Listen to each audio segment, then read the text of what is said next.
chilling. I'm chilling. All right. So I just got two questions. If that's okay. Sure. What's up? Okay. So the first question, real quick one, is I think you talked about it earlier. Was the difference between Spark and Safe? Yeah. So I'm just curious on like if I let's say I fall in the safe category because I do. Okay. I've been told that. Okay. So how do I get out of more of the safe and make more Spark? Okay. It's really not that difficult, man. Like you did the hardest part, which is like having awareness of it. Okay. Most guys who like get stuck in the safety, it's like if you tell them that they're too safe, they don't won't even receive it. Right. They'll divulge into this very predictable narrative of like I'm not playing any games, right? That's their favorite response. I don't want to have to play games. They use like play games as a shorthand for I don't understand what's going on and I'm not trying to figure it out, right? So, what makes you think that you primarily are safety? Because I don't like drama. Number one, Okay.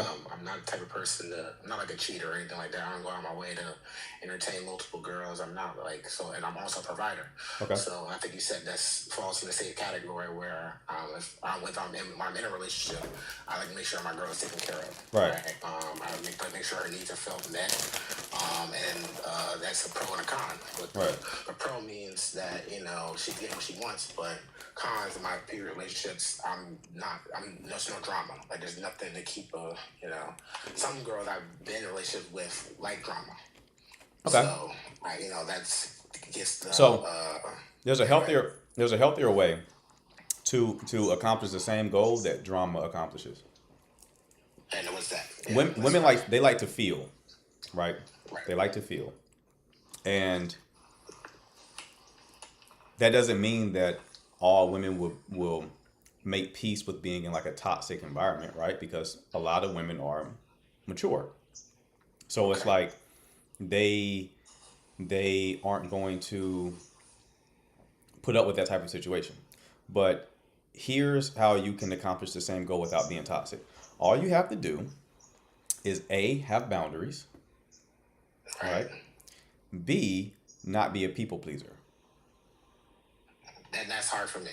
So Right. I learned the boundaries part, but the people pleasing is there's a fine line. It's a gray area because what's the difference between giving somebody what they're asking you for and going above that line, like going over and above and beyond?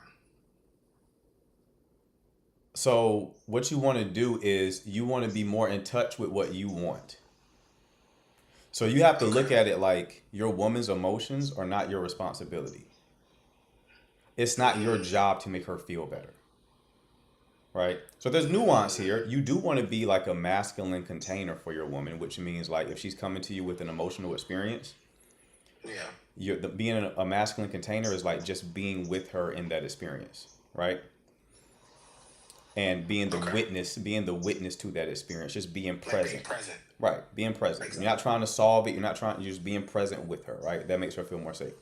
But you have to be okay with telling people no. You got to be okay with like if something is going against something you want to do. You got to be okay with no. If you're going to the gym and she doesn't want you to go to the gym because she wants to watch a movie, you That's go crazy. you Right. go to the gym, right? It's like, all right, I hear you. We can watch when I get back. I'm going to the Right. gym right now. She may be like, I wanted to watch the movie, and like she may throw a little, get mad and give you the silent treatment. And it's like you got to be okay with that. Mm, You know what I mean? You got to be okay with that. But like if you're a people pleaser, like that makes you anxious knowing that somebody is displeased with you. So then you want to yeah. go ahead and solve the problem. But like that short term that works, but long term it It doesn't work. decreases polarity and decreases attraction. Right? Because again, women are selecting for strength. They just evolved for that. They select for strength, right? So you may please her short term, but long term, she's making some unconscious like calculation to like if he'll just bend to my will, he'll probably bend to the will of other people, Yeah. and I can't be with someone who is that malleable to other people's wills. So like Right. saying no when it's called for, you don't just say no just to play masculine, right? Hold on, let me block somebody being weird. You don't play. You don't play. You don't just say no to like someone may hear what I just said and they may just the next time the woman asks them for something they're like no. You know what I mean? That's what I'm talking about. It's when like you are in touch with your desires, what you want to do, what your values are, and then you go do that thing. Yeah, I think I did do that in my previous relationships. It's just that, I probably stayed in a relationship longer than I should have because I was ignoring other red flags. So it's a combination of a bunch of things there. Right. So that was my first question. You did a great job answering that. Thank Mm-hmm. you. My second question was, I think you were talking about this last night, and it was about the Madonna and horror complex that you said it was. Mm-hmm. And I realized that I might fall into that category because I didn't realize I was doing this, but this is a couple years ago. I think it's whenever Instagram started doing like the it lets you know what other people like, it lets you know what your friends like and stuff like that. Uh-huh. But I was liking pictures and videos of girls that had the horror. For me, in my mind, was the horror mentality. Like just look good and had nothing to do with it. And I didn't think anybody else saw it. But then girls I'm in relationships saw that I was liking them and was sending them to me. So I was like, dang, I didn't realize that they could see that, number one. But number two, why am I liking it? Mm. So then that's where I came to the realization, like, man, maybe it's like, what is that like? And that's where that you talked about that complex. I'm like, oh man, maybe that is me. Maybe I see my girl as like some like saint who is not, I can't see sexually, right? But then like the girls I'm liking on Instagram, I see sexually. So it's like I've been trying to struggle on like how to get out of that mindset and more. Well, first of all, I stopped doing that. Number one, stop liking pictures and stuff like that. But I think I still have like this subconscious idea of what my girl should be, how she should act, and like I don't know if that's like valid or where is that coming from. I'm trying to work through that. Okay. So you found yourself like liking pictures for like women who are more like painting themselves as more like objectifying themselves online. Yes. And they Yeah. look nothing like. Are you currently in a relationship? No. Okay, so in the past. In the past, yes. Got you. And your lady, you kind of looked at her as more like innocent. Yeah, which is kind of funny because she wasn't. Okay. I had the Yeah. illusion that she was innocent. Does that make sense? Yeah. You know what I mean? But yes, I did see her as innocent, and then I kind of looked at her kind of sideways when she would act non-innocent. So I felt like that was like kind of unfair to her and unfair to myself. But Right. you know, Yeah. yes, but still on the same point though. Yes, I did. Especially other girls before her, all of them super innocent, above board. I grew up in a church. I have a two-parent household, so I have like a very clear understanding of what I'm looking for. So when I was going on that journey with the past relationships, I was kind of like trying different things out. Like one super innocent. One like that used to be, out there, but kind of wanted to be innocent. Things of that nature. And I was trying to see different things and see if it worked for me. And it still didn't work. So that's why I want to get all my ducks in a row and make sure I'm healthy before I get to that relationship. Gotcha. You know what I mean? Gotcha. Okay. So you're basically trying to like get clarity on this for when you enter into a new relationship, you won't have the same kind of dynamics being at play. Yeah, I don't. Yeah, this one I'm trying to. Yeah, Okay. I don't want that. Okay. So I think everything is kind of interconnected.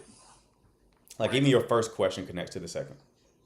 Right. So part of like the lack of spark is connected to like the Madonna whore thing that you're talking about. So a lot of this is going to be healing some sort of shame because sometimes you will connect with women and kind of like project the Madonna archetype on them because it reflects how you view yourself. So you probably want to be perceived as like the good guy, or you see yourself as the good guy, but to be the good guy, you must be with the good woman, right? And then it's like, right? And then it's like you connect with like the bad girl so that you can disown those desires, right? It's like, okay, I haven't chosen you. So like anything that I do in this space, whether it's liking an Instagram picture, sending a DM, even like, being sexual with you, I can kind of disown that because that's not really my identity.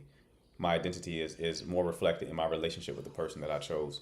So a lot of it is going to be like shame, and part of like releasing shame is just being aware and like speaking the shame. Like if you look at Catholics when they have confessionals, like part of that Okay. is like healing shame because shame likes to hide in the dark. When you bring shame to the light, it kind of dissipates, right? When you would like hide behind, like hide the activities, if you're like watching porn and like nobody knows about it, like that shame builds up because it loves being in the dark. And the moment you expose it to light, whether that's like sharing it with somebody, talking to a therapist, talking to a coach, you get to heal that. A lot of times when I bring guys on, like they feel better after our conversations because they're telling me things they don't tell other people. And I had to share with them, like, yeah, you're releasing shame right now because you never told anyone else, like, you lost your virginity this late, or you went through this situation, or you're having this sexual issue with your lady, right? You don't tell anybody that. So by you telling me, knowing I'm not going to share this with anybody, it is healing in a sense. So that's going to be the first part is just bringing the shame up and just integrating that other side of yourself, being able to practice being open with your woman about sex, right? Having those conversations, feeling like the weird tension when you are engaging her in that way, and then over time in doing that, you'll start to integrate that a bit more, right? Okay. That's going to be a lot of it. It's going to be a process though, but again, you're halfway there just because you're aware of it. Most guys who struggle with this kind of stuff, they're just not aware of it. I appreciate that. So basically, it's part of the healing, and the first couple steps is my testimony. Basically, I bring that, what I've gone through and my shame to the light. That's number one, and number two is integration. Just practice what I preach, which is Exactly. Exactly. And like I said, gotcha. your two things are integrated, right? So it's like, yeah, this all is relates to spark, right? These dichotomies are everywhere. It's like the spark and safety kind of aligns with the Madonna whore, dichotomy. So yeah, as you start integrating more of the spark side and releasing the shame, you kind of are like solving both of those problems simultaneously, at least to a degree. But I'm very keeping on interesting stone. question, man. Definitely follow up and come back, ask more interesting questions so I can go down pathways I normally can't go down on this live. I got you, bro. That's one of the reasons why I wanted to come up because you just me watching you a couple of days ago. I think I've only been following you for a week, Hmm. but you've already opened my eyes to it brought my thought process down avenues I haven't taken. So I appreciate that, bro. My For man. real, for real. All right, Daryl. Well, you keep me posted, man. Best of luck to you, brother.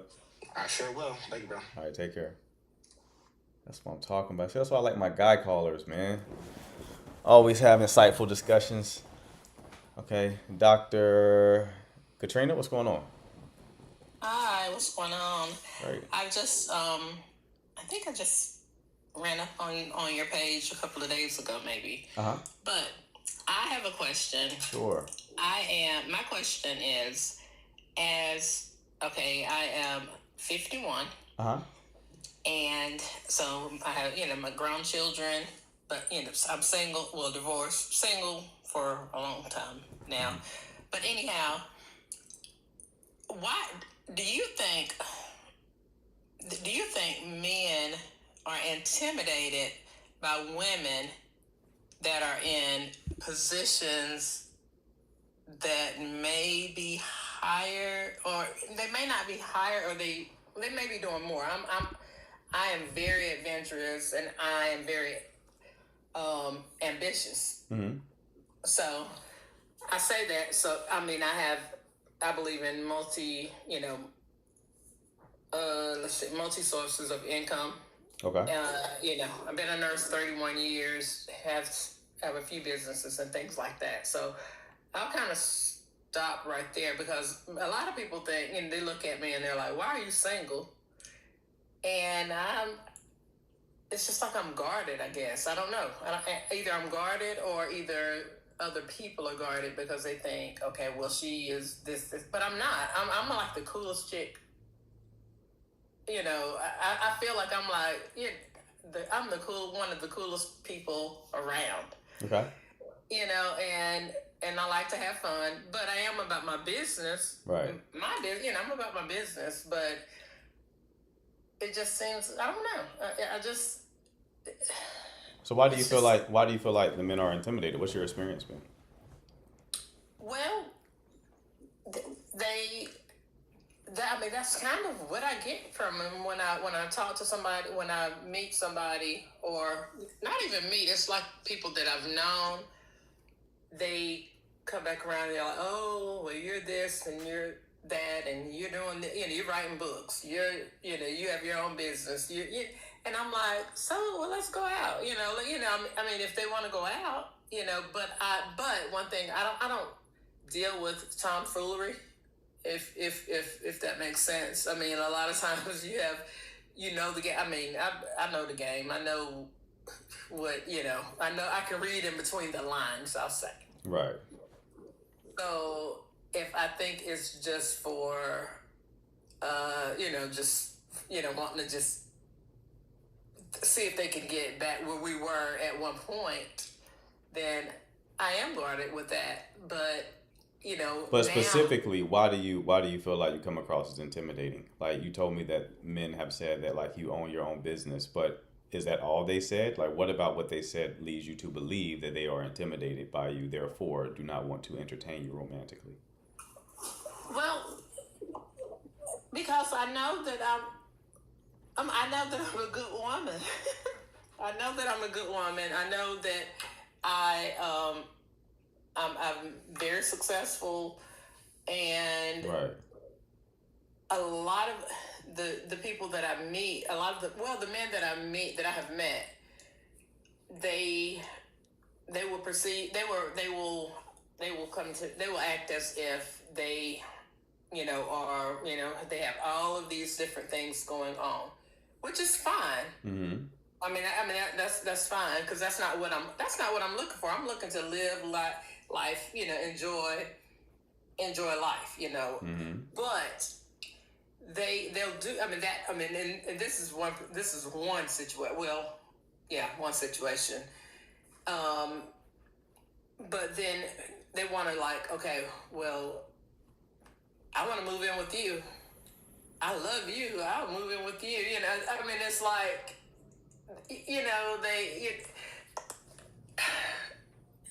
I don't know. It's just, I don't know. It's just weird.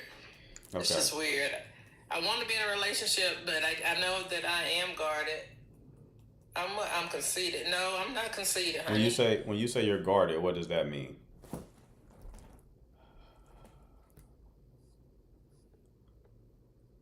I feel like I have to protect my heart, because it's been broken at times, because I've trusted so much and given so much. Even, like I say, in the last relationship that I was in, Okay. I was helping.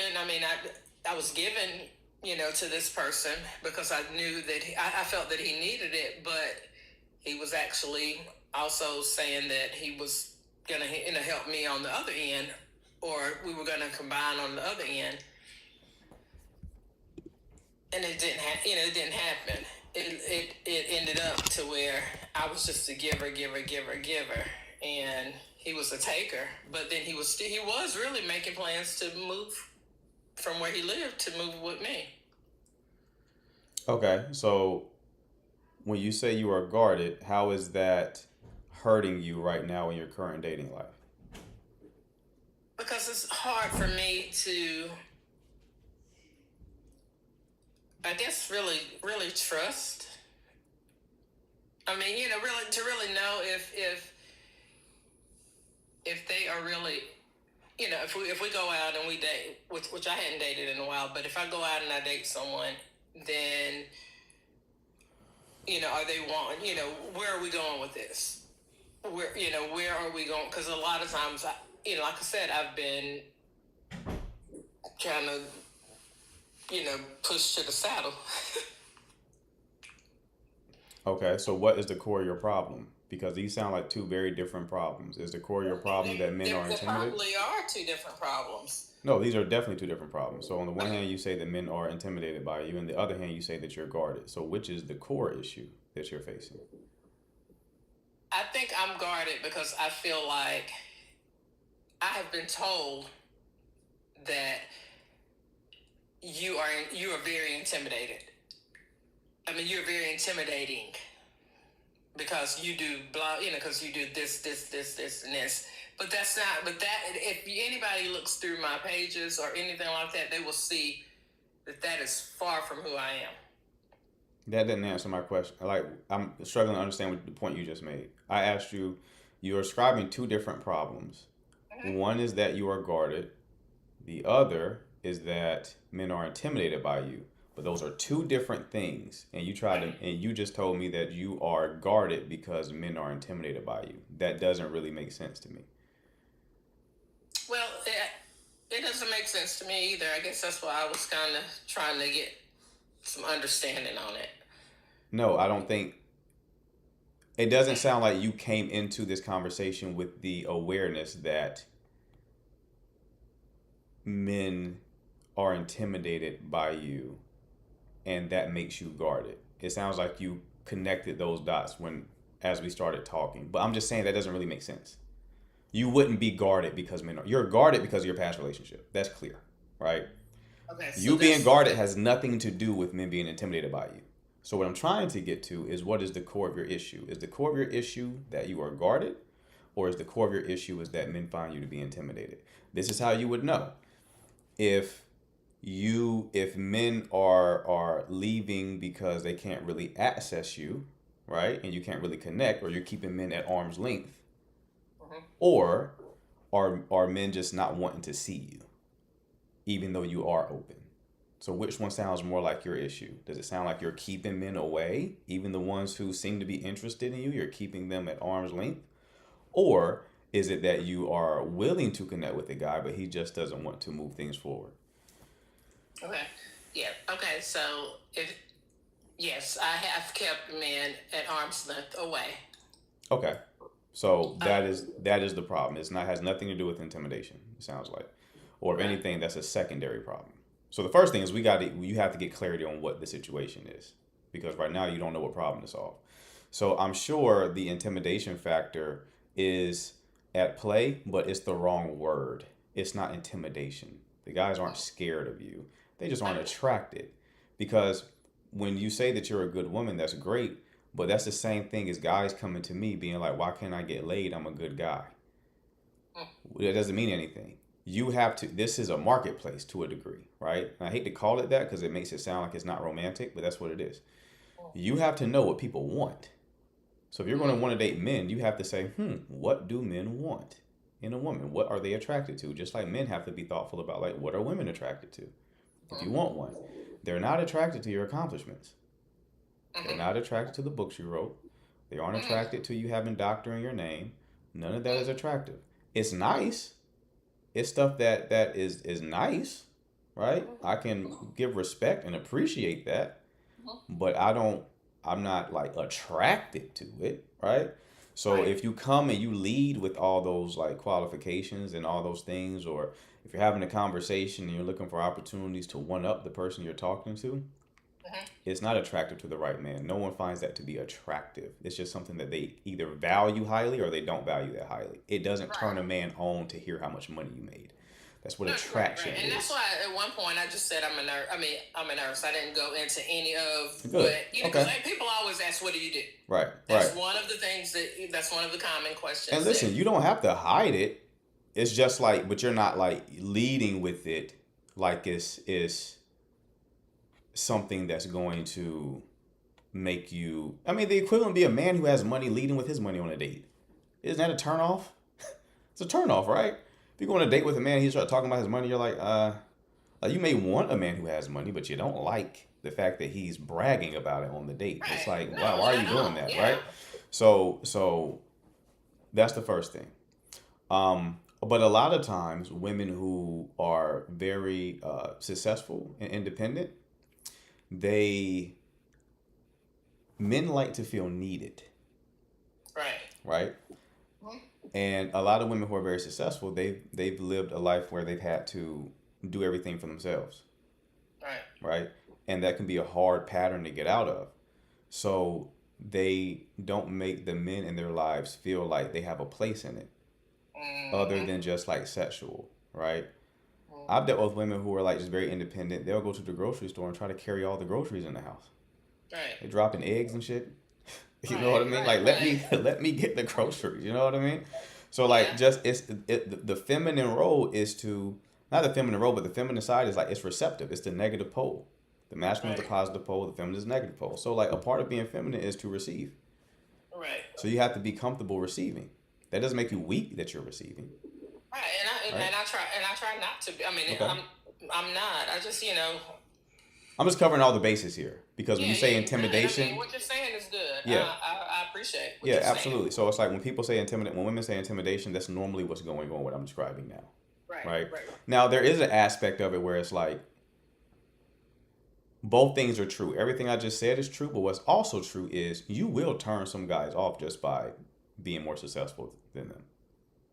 It's just their self esteem can't take it.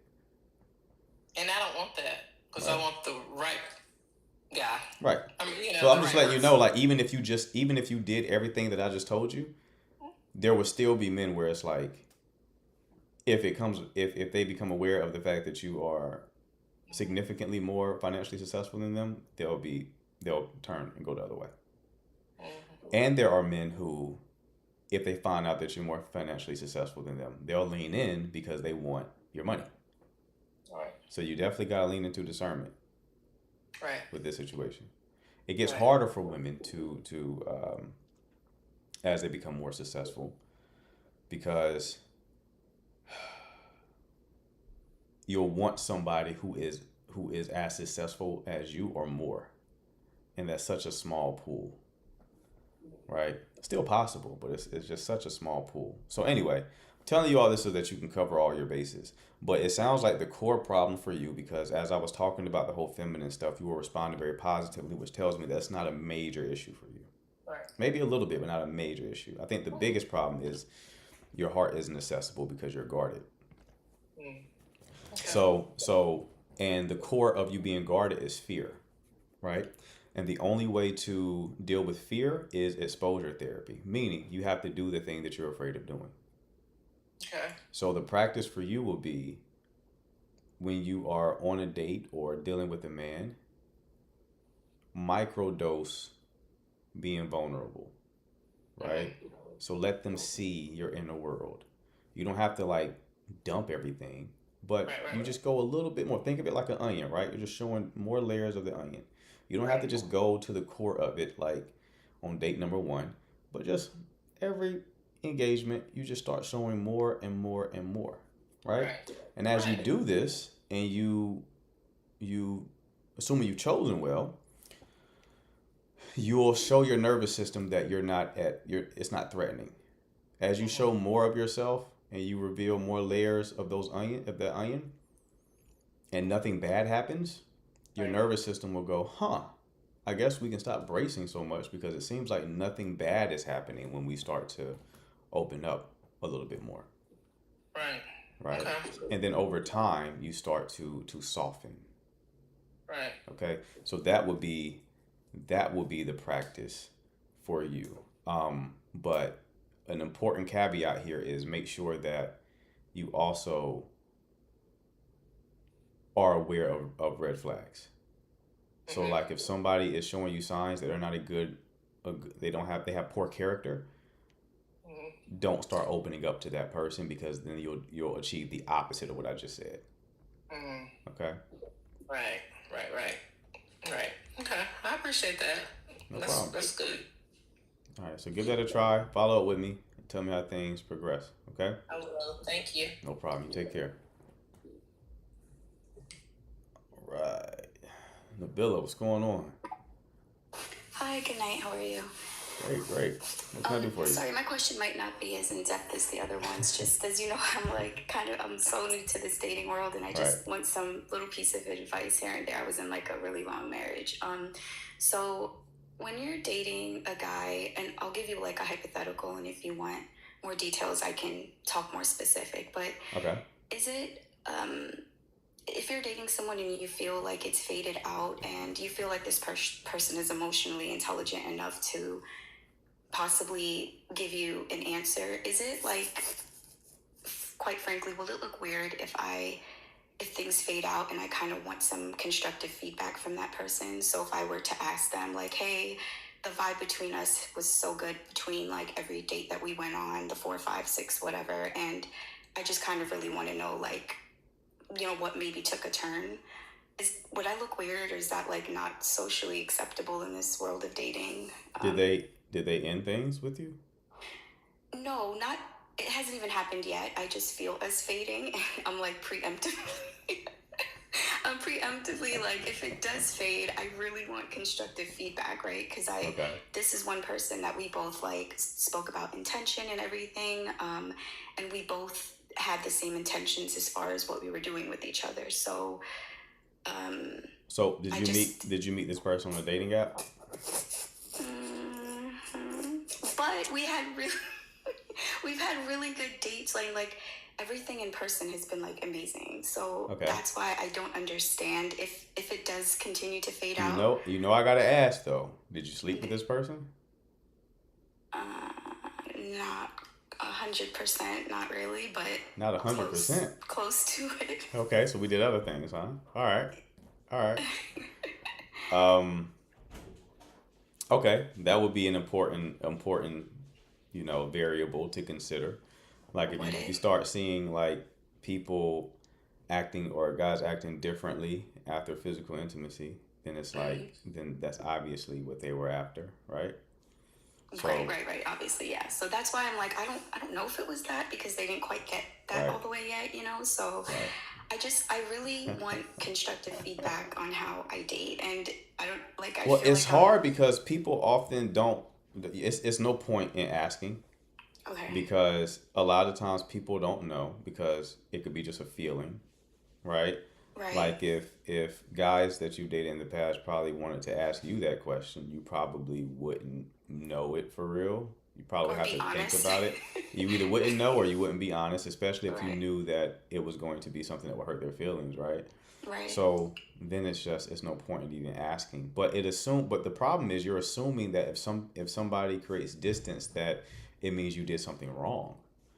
This is something I have to talk to my guys about, right? Like, people are human.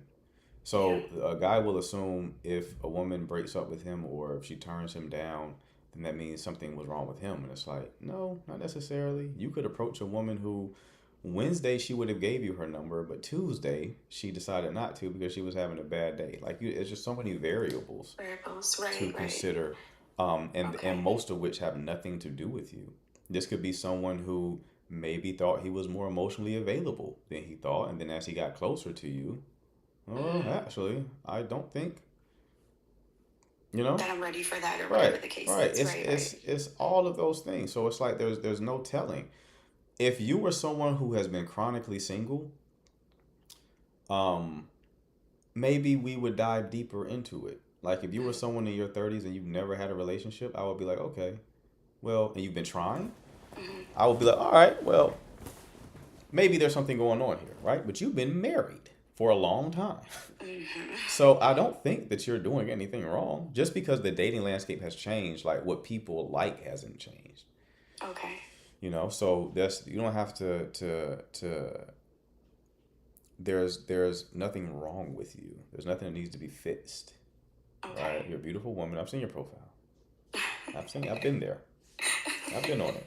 Right? So you don't have anything to worry about there. It's just you have to wait until you find like a good fit. Okay. Probably just a little too eager, whatever the case is, to just too eager. to have something solid. So okay, Right. well, all right. So I won't text and ask what happened. Thank you for that. All right. Well, definitely right. keep me posted on how it goes, all right? Okay, appreciate you. All right, love you. Take care. Okay, bye. She'll be just fine. But got a good voice to match. Yeah, it's not going to take long. How do you pronounce your name? Niru? Oh, just keep it new. Niru? Okay. How you doing, love? I'm good, thank you. How are you? I'm great. What can I do for you? Nothing else. It's pleasant seeing you on the screen. Okay. Thank you. But yeah, dating. I think last time I came on live, I asked about dating and relationship, but I'm dating, right? Hmm. There's like nice guys out there, and then when I come back home after dating, I go back to the father of my children because my children remind me of their father. Is that something wrong? Hold on. Say They that. ask me, if like, so example, if I went out on a date tonight, Uh huh. so I'm having a great time, and then when I come home, I'll pick up my girl, my children, and then they'll be like, Mummy, Daddy done this, Daddy done that. So automatically, I'll be thinking about daddy time, like, how our family used to be. Hmm. Yeah. Okay. So So you're that's stopping my dating time. That's like, I'm ready to date, but it's like kind of interrupting it. right. Okay. Yeah, come on, coach. You need to give me some kind of advice. So how long were you and him together? Oh, well, we've been separate for over 3, 4 years. But before that, we've been together for almost 10, 12 years. Okay. So you were together for 12 years. You've been On and separate. off. On and off, yeah. Okay. And you've been separated for 3 or 4 years? Yeah. And there's been no dealings with him over these 3 or 4 years. Nothing. No contact, nothing. Only for children. Okay. And when did you start dating? Only just less than a year ago. I wanted to be ready first. Okay. And so you go on a date and you'll go back home to pick your kids up, and then they'll start talking about their father, Yeah. and then you start reflecting on how things used to be. Yeah, well, I can't tell them. My children don't like the fact that if I'm out, they question me. They're at the age they don't know anything. So they'll be like, Mommy, where did you go? What did you do? So, like, I can't tell them everything. So I have to say, Mommy went to the gym, Mommy done this, done that. So then they'll be like, okay, where was Daddy then? I was like, Daddy, I don't know. Hmm. Yeah. Yeah. So, but I don't know if he's put anything in their head to ask me questions. Okay. Yeah. Okay. So if you came back and they didn't ask you questions and didn't start talking about daddy, would you still think in Well, this? if he came back, No. Like if hypothetically, let's say you got home from a date and then you picked the kids up and they didn't start talking about their father, would you still be reflecting on your past relationship? no, I'd be happy. Okay. Have you connected with anyone romantically since you've been single? I'm dating. Okay. Yeah. But have There is one person okay. that I do like. But I'm not putting my all, like, how do you call it, Love Island. I'm not putting all my eggs in one basket. Right. Okay. But this specific person seems to be nice. So I want to I don't want to give my all because I have children. Okay. I'm just dating and just seeing how it goes at the moment. But of all the people that I've dated since I've become a single mom, he's the most I'm attracted to. Gotcha. And how long have you been dating him? Over maybe 3.5 months. 3.5 months. Okay. Are y'all like exclusive or? No, we haven't made it exclusive. No. It's just I'm keeping it very slow. Okay, so you're the one who's like pacing things. Yeah. Okay. All right. I think it's natural. Love, like you have children. How many children? I've got twins and 2 girls. You have 2 girls? Okay. And how old are they? 6. 6. All right. Yeah. So you have kids with someone who you said 12 years with? Pardon? You said you have kids with someone who you spent 12 years with? Oh yeah, childhood. High school sweethearts. High school sweethearts. Yeah. Yeah. So that leaves a longer imprint. You say like high school Yeah. sweethearts, you spent a lot of time with this person. You went through a lot of like developmental milestones with this person. They've imprinted on you heavily. Heavily, heavily, heavily, heavily, heavily. And the fact that he's given a blueprint of his children. Right, right. And you see the kids and they probably look like him a little bit. So that's a constant Oh, reminder. crazy, man. I carried them in my tummy just to look like his father. Right, right. Come on. So then that's a constant reminder. This is just something that's going to naturally resolve itself with time and possibly when you connect with somebody else. So this isn't a situation, I don't think, where it's like you're not over it, but it is a situation where it's this person held such significance in your life and you don't have any other like reference experiences. It's just this singular experience that he's going to be the dominating presence. Who? The father of my children. Yeah, he's going to be the dominating presence. Not only were y'all high school sweethearts, but you also had a child with this person. Just one of those would do it, by the way. Just one of those things. If you had just had kids with him, he would have also like imprinted on you heavily. If you just were high school sweethearts with him and were with him for 10, 12 years without kids, he would have imprinted on you heavily. You were with him for 12 years and you have twins with him, which is like, that's a powerful imprint. It's almost like your identity is almost merged with his, in a sense. Because y'all were together. I'm like, that's why I've been like 3 years I've been single. Right. But I've not put myself out there. Right.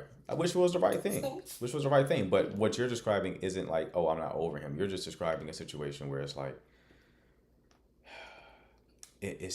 you're going to feel this way unless like you start connecting with somebody else. He's always going to be in my life, regardless. Right. Because my children are, I share genes with this man. Every single day, what I produced is there in my face. So, yeah. The tie will lessen over time, especially when you allow somebody else in. Yeah, so, that's why I said I'm ready now, and I've been dating for 3.5 months. He's been dating a while back. Mm-hmm. I took some time off. But you're also really pacing the connection. Like 3.5 months, we're in exclusivity territory. Oh yeah. There's no reason. There's no reason. Like, obviously, because I got hurt, so I want to take it one step at a time. Right, but you're already taking it one step at a time. You're not preventing. 3.5 months is long. Or... 3.5 months is long enough for exclusivity. And when I say exclusivity, I don't mean like you're in a relationship. I mean that you're just not seeing anybody else. Guy's point of view, do you think the guy that I'm dating now, am I making him wait for too long? Not necessarily, but I think you'll hit a wall because it feels like you don't want to progress past the point that you currently are. Like past the point you're currently. Because if I do progress, then he can't stop me. I'll be all over him. That is the right. But weirdly, you not progressing is partially keeping you tethered to your ex. Okay. You're not moving forward with your life, so you're stuck in limbo. You won't let anyone else connect with you, so you're still keeping that tether alive. Okay. All right. So your best advice is I move to the next step? That's what I would advise. Yeah. I would say yes. So 3.5 months. If you still want to see him 3.5 months in, you might as well progress things further. All right. Then advice taken, noted. All Next time I see you, it'll probably be a progress. All right. Sounds good. Keep me updated, all right? Definitely. All right. You take care, love. You too. Bye. Mm-hmm. Apple, what's going on?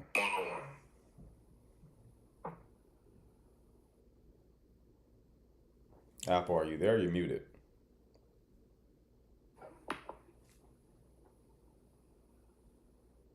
Apple, going once.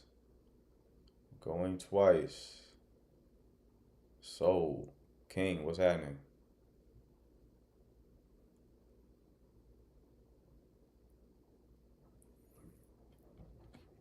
King, are you there? You're muted. Yeah, I'm here. What's going on, man? Yeah, I'm here. What's going on, bro? Yeah, everything cool. Your side. All right. I don't have patience for that. Don't have the patience for it.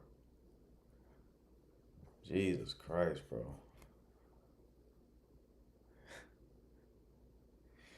Jesus Christ. It's the ones like, it's these matchmaking people, man.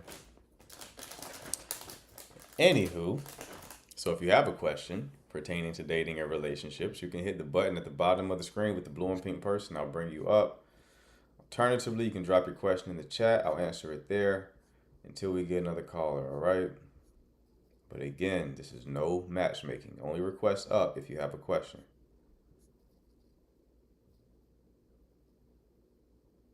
All right.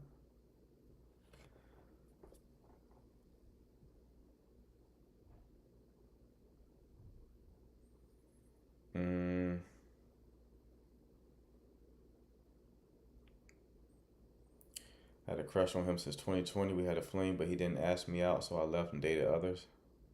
Okay. Is there a question there? These callers have been a blessing to me this evening. Yeah, we've had some good calls so far.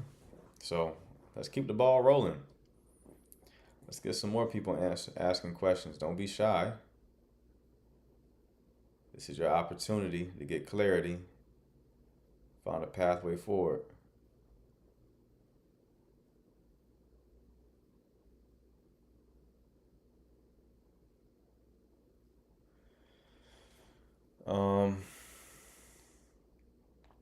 The answer is in the question again. Right.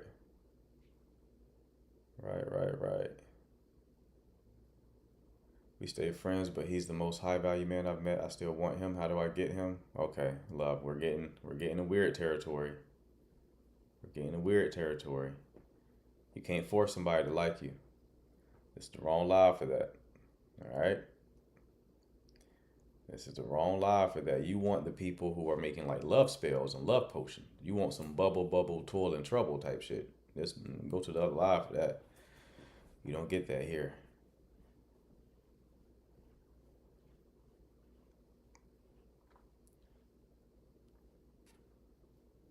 Telling Danny to reset the room. Danny always comes in when it's like a lull in the live. He'll come in and ask some very like, thoughtful questions. Yeah, pills and potions, right? I had a coworker who was trying to do a love spell, or her sister was trying to get her to do a love spell on a guy who kept cheating on her. He just kept cheating on her, bro. He just kept cheating on her all the time. And then she started beefing with the girl her man was cheating on her with. And her sister was like in the occult. She was like, we can handle that if you want. Something with a candle, like write his name on a candle or something. I don't want to give y'all any ideas. Let me not go too far into it. Does that actually happen? Absolutely. It absolutely happens. People are weird, man. With this love shit, it gets spooky. It gets spooky. People will do some weird shit over quote unquote love.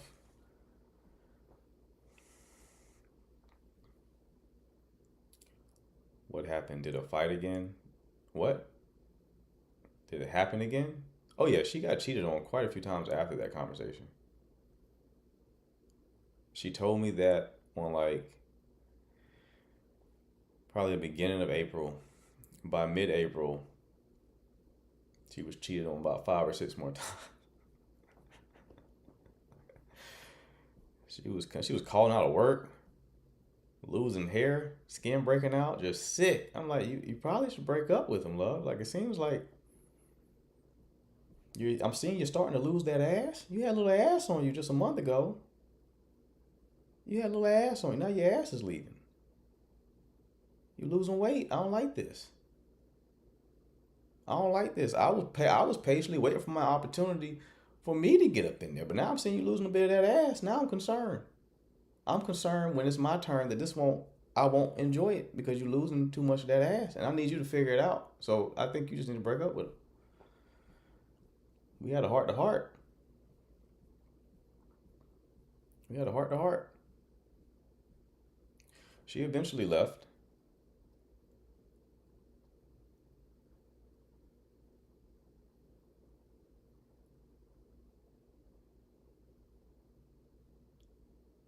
He said, sis did the spell incorrectly. Wouldn't that be funny? She did the spell incorrectly and it caused him to cheat on her more. Oh no, I read the instructions wrong. He's cheating even more now. He felt more in love with the other woman. Now that's a fucking movie. Let's write that one. Hello. Hey, can you hear me? Yeah, what's going on? Hey, so I'm new to your live, but I wanted to kind of hop on and ask a little question and Sure. see if you can kind of help navigate me, okay? Absolutely.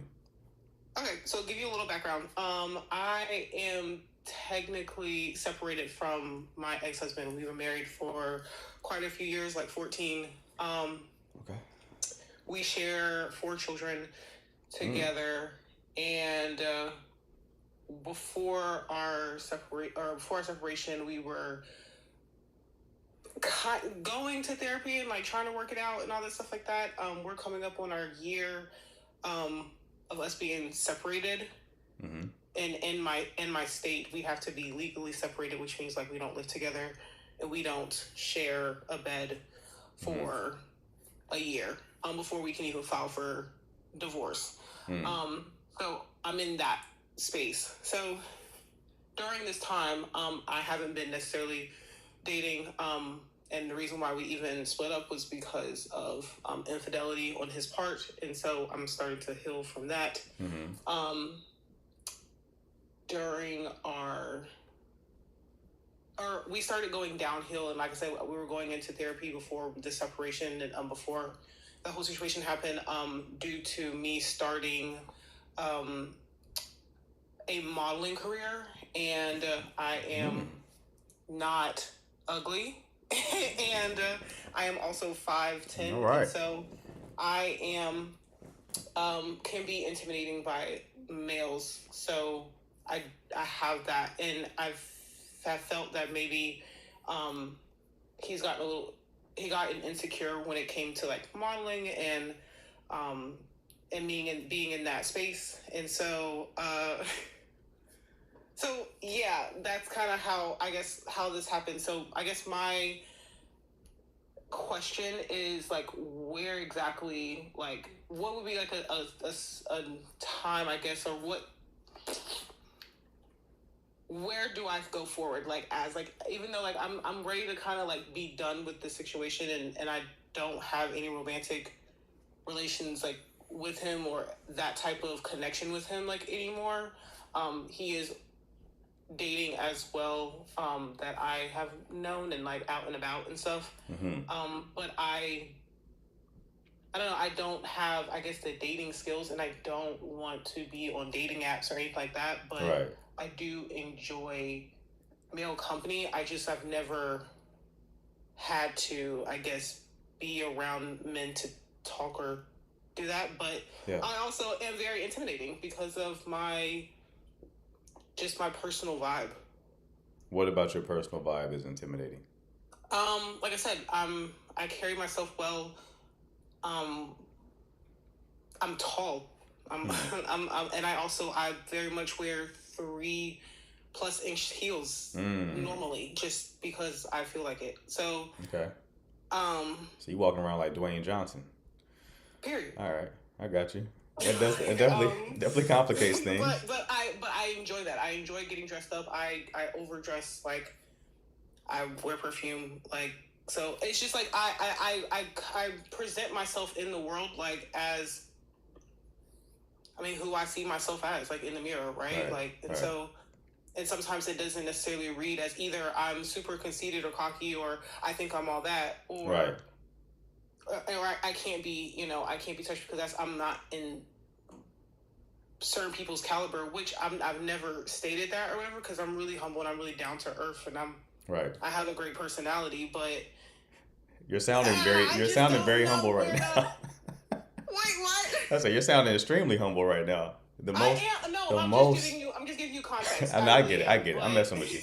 So the issue is you carry yourself in this way as you should, right? People should walk around with confidence. You should walk into rooms like God sent you, right? Yeah. But the cost of that is some men may be afraid to approach. Is that the issue you're running into? No. No, I'm asking you, has that I been mean, your yeah, experience? I can go to the mall like by myself and just like vibe out. Right. But I get plenty of stares. I get plenty of, oh my gosh, you're so beautiful, like to people or whatever. And I mean, yeah, that's nice, that's kind, but I don't ever really get approached because Right. and like I said, like I don't give out the vibe of like I'm not approachable. It's just that's just how I look. How did you meet your ex-husband? We were also like sweetheart, like not high school sweethearts. We met like in the early college days. Gotcha. Okay, so you And- locked in early. And this is a new world and for you. We dated for like 2 years, or no, we dated for a year, and then we got married, and then after that we started having a family after 2 years of marriage. Gotcha. Okay, that makes sense. All right. So, very simple solution. I don't know how long you've been on these lives, or if you said you're new here, right? Yeah. Okay. I am. So what I always recommend people do is put themselves in static environments, which is defined as an environment that you go to frequently where you see the same people over and over again. This is why you were able to meet your husband in college, because college is a static environment. It's a co-ed environment where you see the same people over and over again. And the benefit of that is you get to build familiarity with the people. So even if somebody's first impression of you is that you're overly confident and maybe like standoffish, because they're seeing you so frequently, eventually they get to make another impression of you, right? And they're like, oh, she's actually cool. Maybe they engage you in conversation, or they hear you talking to somebody else and you seem down to earth or humble, as you say. Yeah. And they're like, no. right? And then they have... I am a humble brag, really, truly. But my personality, I'm very extroverted. So Okay. I'm not the one sitting in the corner on the wall, Okay. figuring things out. Like, and I am just naturally, I'm a people person, and That's good. That's an asset. That's an asset, Yeah. especially in the type of environments that I'm talking about, right? You probably were very Yeah. likable in college, I'm assuming, right? So yeah, just put yourself in those environments. It's just as we get older, we are no longer in those environments as much, and the closest thing that we have is typically like church or your job. For most people, it's their job. That's why Yeah. so many people want to date their coworkers, because they're just around this person so much, and they may not even be their physical type, but like they're around them a lot. That's why I say, like, at your job, there's like a work, the hotness scale at work is like Yeah. on a curve, right? Because like outside, because I'm an entrepreneur, so like. Gotcha. So yeah, so it's like it's going to be like what someone in the chat just said, proximity, but proximity in the right environment, right? Which is again the static environment.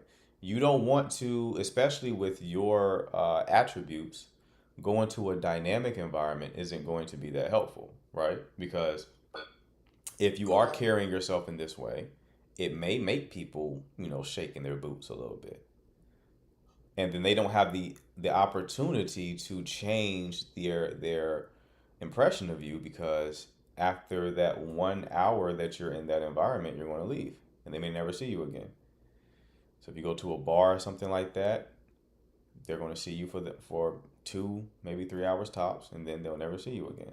But if you put yourself in static environments, you take advantage of that whole familiarity principle, right? So you just put yourself in places where that kind of connect to whatever interest that you have, right? So people who are really into fitness, they may do a run club.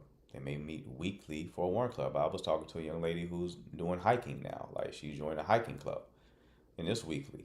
And now she gets to build community with those people, right? Okay. And, But wouldn't that also be like a static environment if she continues to go there like every week, say, or every hike, the club?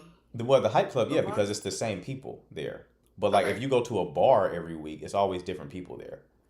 So you don't Okay. build on that familiarity unless like you're talking to the staff or something like that, right? Okay. This is going to be the best way, and this automatically solves the problem that you're running into because you probably made friends with people who probably thought you were. People have a discomfort with people who are very confident. I know. If you've always That's my been this way, problem. yeah, if you've always been this way, I know you've experienced, especially if you're attractive, you probably have met like women who probably thought you were like, you know, annoying or stuck up, and then they talk to you, Welcome and they're to like, my life. oh, you're cool, right? You probably had that experience. Yeah. That same thing will happen just romantically if you start putting yourself in static environments. Okay. All right. That sounds good. Thank you. So I appreciate it. Give it a try and follow up with me, all right? All right. I will. Thank you. All right, you take care. All right. Bonnie, what's going on? Yeah, there are the same people in certain bars. I just saw the comments you made. Yeah, I mean, depending on the bar, you can kind of make an argument that it's a static environment. But I personally, if someone's like a regular at a bar, probably not compatible. They probably have liver issues at that point, right? Probably a bit promiscuous. Bonnie, are you there? Because you're muted.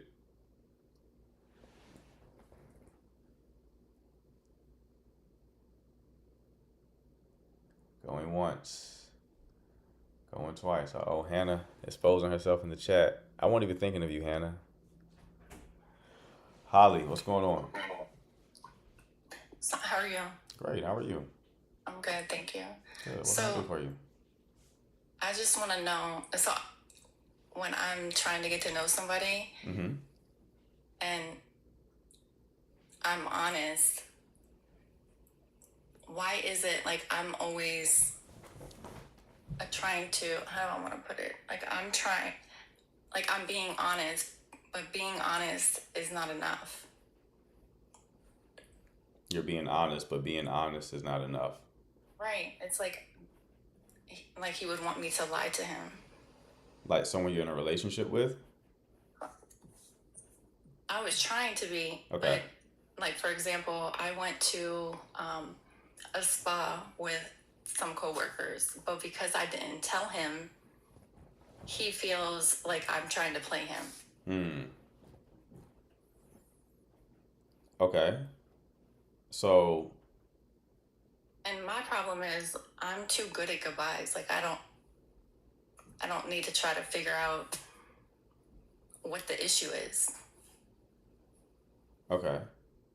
I'm confused though, because you were talking about like being honest was your problem, and you gave me an example where you didn't share something.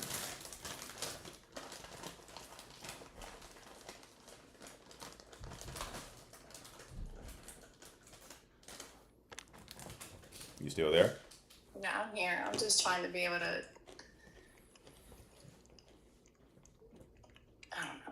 I don't know. I can't get my words together.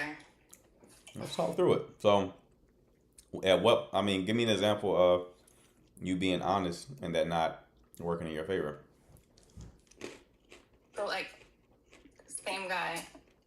My dog was diagnosed with cancer, Mhm. and then when I found that out, I just like went quiet and was focused on my dog, and then I get these long book paragraphs about that I'm pulling away, and then I explain like I'm going through something.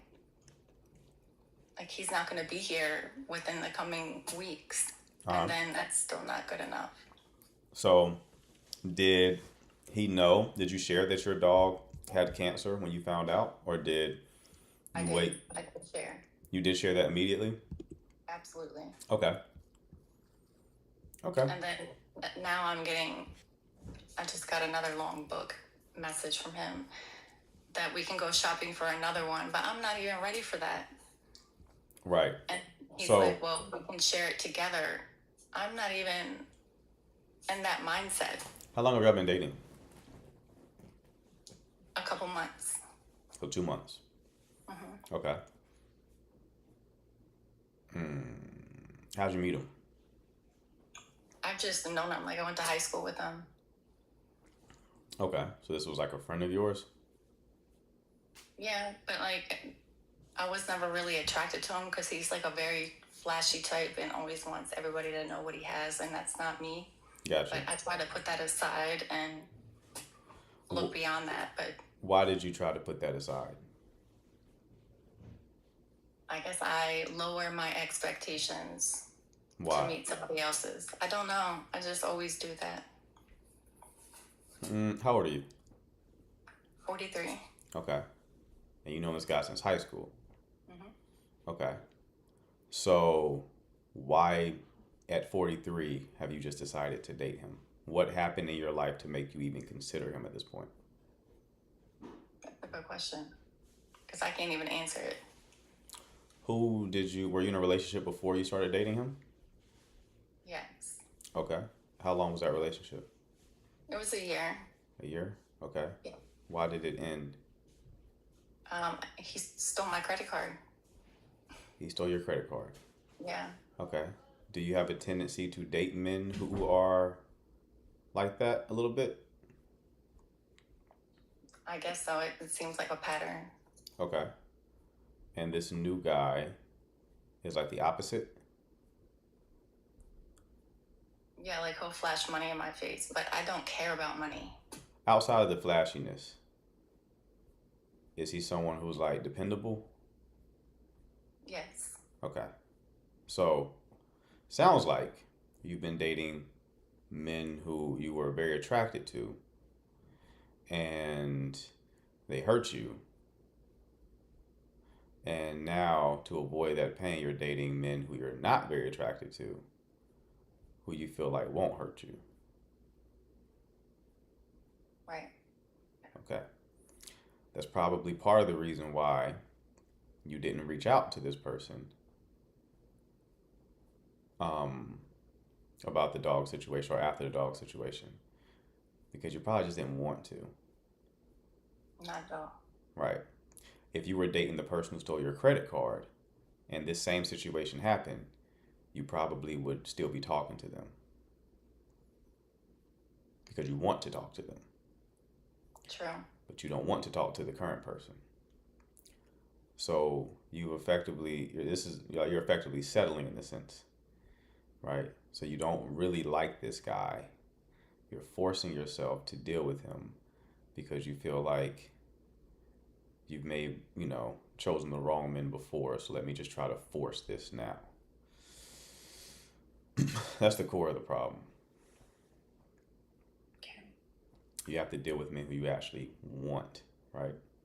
You have to deal with men who you're actually attracted to. It's not normal to deal with somebody or advisable to deal with someone you're not really attracted to, because then you'll just grow to resent them. I understand why you made the decision, right? Who wants to keep choosing men who hurt them? But there is a middle path. Like, you went from one extreme to the other. So you dealt with men who were like probably very poor, and then you're like, okay, let me go on the opposite end and deal with men who maybe don't turn me on, but like I know what to expect from them, right? Yeah. But there are men who you could be attracted to and who won't do you wrong. They exist. You may have to meet them. You've been trying to date based off the men who are already connected to you. So when you had the bad situation, you're like, you looked around, what guy is available? Oh, this guy from high school. He was all right, a little weird with money, insecure, but he's probably not going to hurt me. Let me go here. You have to probably meet new people. So the same thing that I told the previous caller about static environments, I would advise you to do that as well, so that you can start meeting people who you can be both attracted to and feel safe with, because you don't have to choose between one or the other. You don't have to choose or either I'm attracted to you, and if I'm attracted to you, you're going to hurt me, or I'm not attracted to you, but I can at least feel safe with you. You can find men who are both attractive and safe. Okay? All right. Thank you so much. No problem, Holly. Best of luck, love. Thank you. Knuckles, was you trying to say that Holly was pressure? Seemed to be the case. I didn't do any kind of research though. Knuckles be on it. Dami, I don't really see you shoot like that, but Knuckles be in this bitch. Like, hold on, what's going on? All right, Zandel. Hi, how are you? Great, how are you? I'm good. Good. So what can I do for you? Okay, so my question is simple. I live in, very surprisingly, this is my first time in your life. I live in southern African country called Botswana. Mm-hmm. So my question is, a lot of men that I meet are actually men who aren't providers, ne? Get me right. I'm not saying a man should like come and do everything for me and stuff. No, but it's a thing of, we require men to kind of pursue us as women, but they're not that persistent in terms of pursuing. So in that case, when you like somebody, let me say from church, what do you do? When you like somebody from church, what do you do? Yes, Because the like, men there aren't yeah, pursuing. that's kind of my question. Okay, so you're saying that the men in church aren't pursuing actively? No, they're not. They are absolutely not. Okay. All right. Are they not pursuing anyone? As far as I know, I've been working for, volunteering in Sunday school for 2 years, and technically, there hasn't been marriage in Sunday school women. Let me just say, most of the Sunday school, like 90%, haven't gotten married in 2 years that I've been there. So men are not pursuing the women in church. They're rather pursuing the people outside of church. Oh, they're pursuing the people outside of church. Yeah, definitely. Okay. All right. So they are pursuing, but they're not pursuing the women in the church. Definitely. Like, you'd find a guy saying he got kind of interested in somebody who he met from the mall, but not in church. Like, I've been in the church for almost 2 years. No, like, I've been serving in kids team for almost 2 years, but there's never been a lady from the kids ministry specifically who has gotten married, which means the men in church are actually reaching out or pursuing people out of church. And mind you, if you work in our Sunday school program, you're not sexually active. Like, you don't drink, you don't do anything that's worldly. So they have pledged purity. However, they're still not getting married. Okay, we are still not getting married. So, Yeah. so the women in the church have pledged purity, Yes. but the men in the church have not pledged purity. Nope. Okay. Not even. Well, this seems to be a very simple case. Don't need to get into my Sherlock Holmes bag for this one. They want to fornicate, and they know y'all not going for it. And we're not about to do that. Right. Because we have committed to God's word Right. and dating in godly way. Or let me just say, our heart is that we desire to be in relationships. We desire to be in marriages, in godly marriages. So the expectation is that they should be able to pursue us in the church. However, Right. they bring people from outside or pursue people they meet in bars and in restaurants, but not godly women. Right. So, yeah, I mean, it's not, you can't really change the situation, love. Like, it sounds like they want to deal with worldly women, not women who have pledged purity. Right. Sure. So, but you So how can't, am I gonna get married? I'm almost 20. I'm almost 30. you're almost 30. And I love God, and I just want to meet a Don't godly man. keep So when do that. I start? Keep that. Don't change that. All right. So keep that vertical alignment. So, you can still meet godly men. It may just not be in the specific church that you're in, right? I hear you. There may be like, did your church throw like events? Are there other like other religious Any other kind of environments that like are connected to your faith that you can place yourself in, where you can start meeting more people of the faith?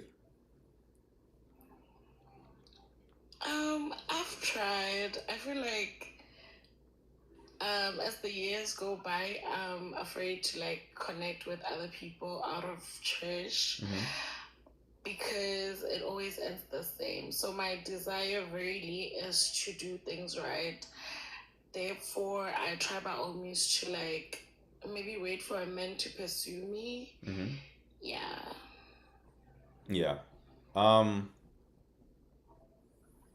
Do you see the men in your church like engaging the women there, or are they kind of like standoffish?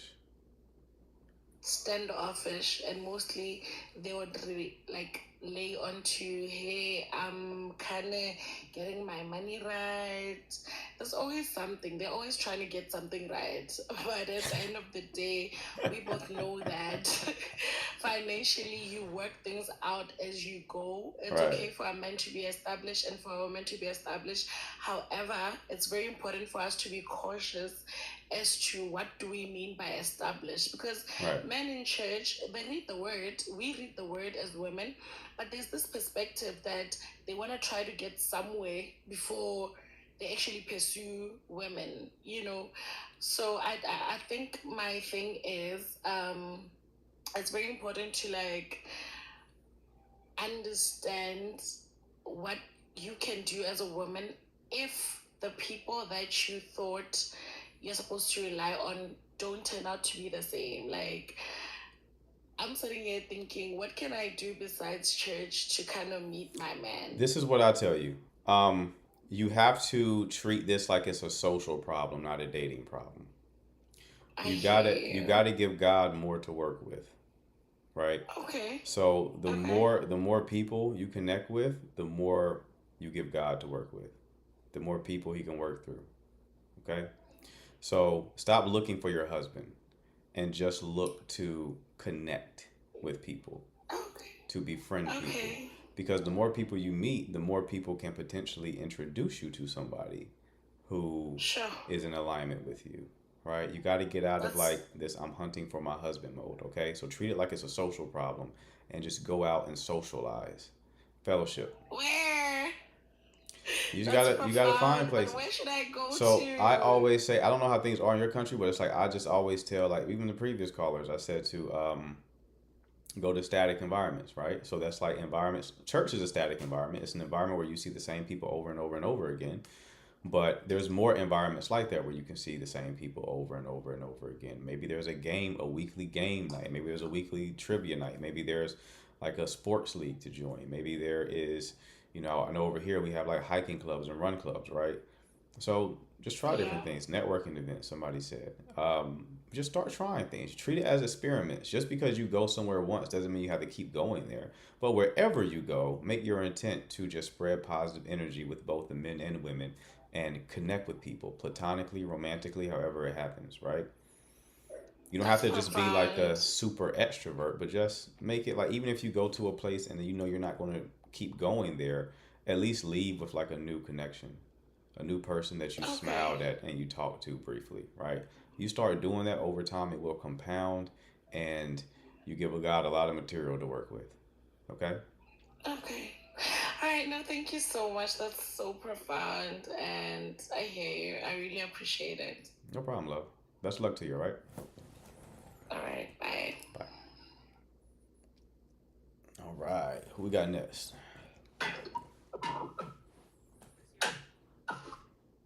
Yo. Wow. Can you hear me or no? It's a lot of feedback. A lot of feedback. Uh-huh. I don't know if you want to talk to me and then I just try to come back up. Okay. Yeah, just request back up and see what you got going on. Mm. Shorty called from one of them calculators we had in high school, them TI-83, T183 calculators. B, what's going on? Hi. So I've met this guy, and we met sort of at like a cafe. He's a barista. Okay. and I work at the school nearby. So like every now and then I will go and, you know, like grab like a chai latte, just, you know, to kind of, I guess, like get like a sweet treat for the day Okay. during my breaks or whatnot. And then after seeing him work there, I've like gone to the cafe a little bit more regularly, and we've started sort of like chit-chatting, see if there's anything there, but it's a bit hard to navigate to see whether there's kind of like any interest or if he's just sort of, you know, merely, you know, being friendly and extending like customer service to his patrons. Right. It's always tricky, right? You know, when I first went to, not first, but I remember being like 19 going to Chick-fil-A, and then there was like this beautiful woman that I was talking to, and like after I gave my order, she was like, "My pleasure," and I was like, "My pleasure." Shorty hitting on me? I didn't know that they just say that to everybody. So, yeah, it can be hard to tell whether or not, you know, service workers is actually feeling you or they're just doing their job. Okay. When you talk to him, does he try to like extend the conversation at all? Yeah, like, I mean, the first couple of times, you know, like, he was doing his, you know, like, making his coffee, making the coffee orders for people, but I think, like, the more times I've, you know, come in to see him or, like, grab the chai, like, we have, like, talked beyond work. It's kind of like, oh, where did you grow up? Just, like, yeah, we're not talking about, I don't know, it's just, like, getting to know each other. Okay. And, like, he asked me for my name, but then I'm also cautious about romanticizing, like, Right. the little interactions Right. that I get from him. And then, like, sometimes I might even, like, look to see, like, if he's written anything on my coffee cup. But then, like, he doesn't write anything on, like, any of the coffee cups, you know, because sometimes he can leave a message or, like, you know, write people's names. But he's not doing this for the long haul. It's just, like, a temporary gig from Right. what he's told me, because he's a mortgage broker. Okay. And so, like, that's the things that we've talked about, and it's, I don't know, it's made me wonder whether he does this with the other teachers who visit the cafe, because that's a local cafe, and so there are a few teachers that, you know, come in and out, but I haven't seen those interactions. But then again, I'm not always there, so. Right. So you It haven't could be. you haven't seen him have extended conversations with the other teachers who frequent. Exactly. But then, like, it's not guaranteed. Like, I don't know for sure. But from what I've seen, I haven't seen that. And so, I don't know if I should just, like, maybe, you know, just, like, put myself out there and be, like, a little bit more explicit in terms of my interests. Not too explicit, Right. like, not too direct, but, like, to show that, you know, like, I'm a little keen, Right. and then see, like, where to go from there. Right. What does your gut say? Did your gut say that he likes you? I don't know. But Have like, you I don't ever really have you have this- ever in the past? How old are you, by the way? I'm 33. Okay. Good. So, have you ever in the past thought a guy liked you and he didn't like you?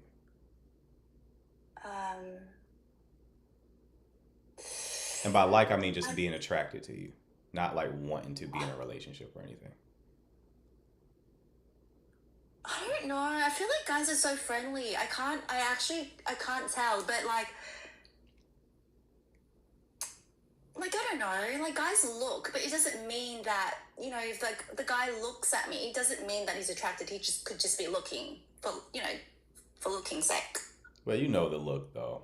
You know the look. It's not just like, oh, you just happen to be in front of the vending machine look. It's like you can tell when someone's but- looking at you.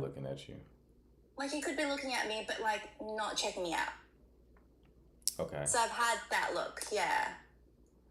Okay. But Okay. So, how frequently do you get approached? No, not frequently at all. Not frequently at all. Okay. Do you go out much? I do, Let me see. but like the last time I got approached was probably like last month. But it's Okay. just it's like from I think like from like older guys that I feel like want really I don't know, just not intentional about what they they just don't have the right intentions. So they'll be like out with a friend and they'll ask me and my friend like, have we eaten dinner? Yeah. Okay. So I don't know what that like. I don't know what that means in terms of like. I don't want to jump to conclusions about like. Is it because they want to like wine and dine I us? think this guy is 100% attracted to you.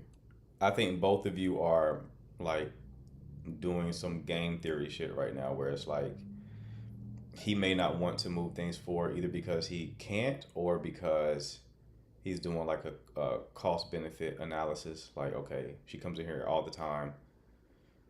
This is almost a working relationship, right? So he don't want to make the move.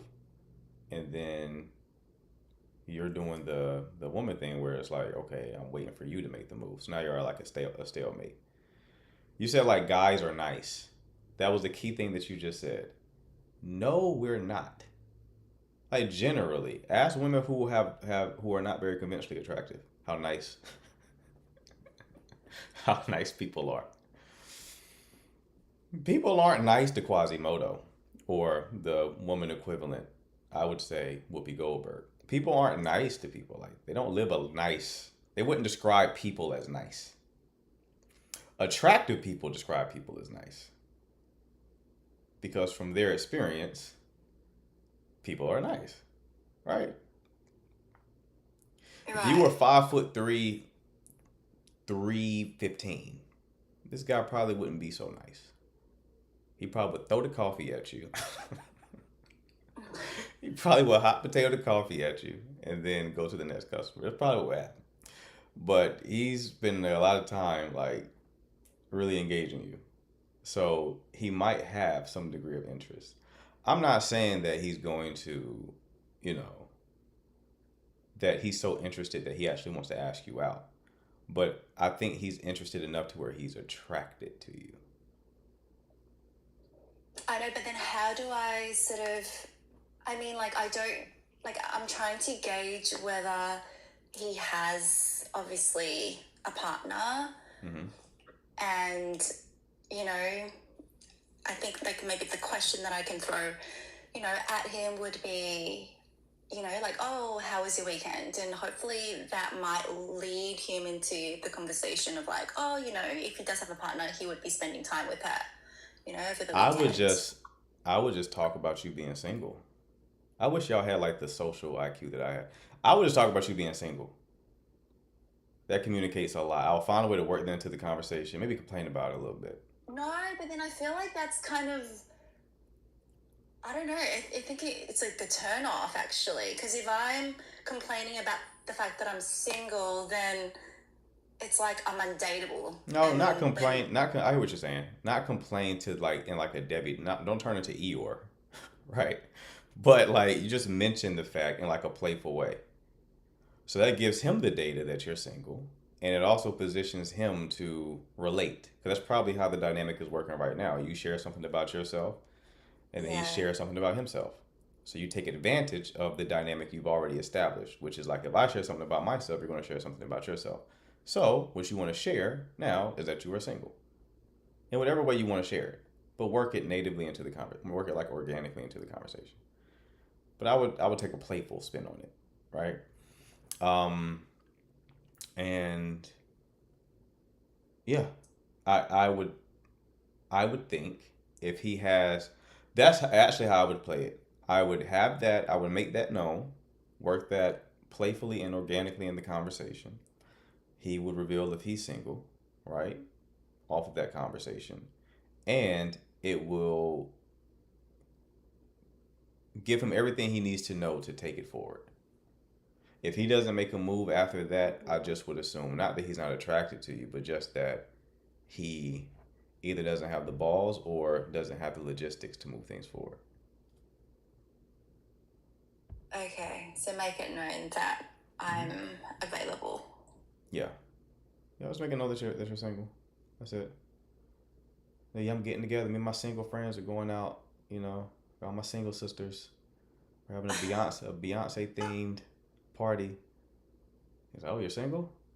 Like, yeah, it's hard. It's hard dating here, isn't it? It's very hard dating. Like, have you what's been your experience? And then it'll be like, I don't know if you're in a relationship or not, but like, they'll be like, oh no, I'm single. Oh really? You know, like that's not a conversation. That's how I would play it.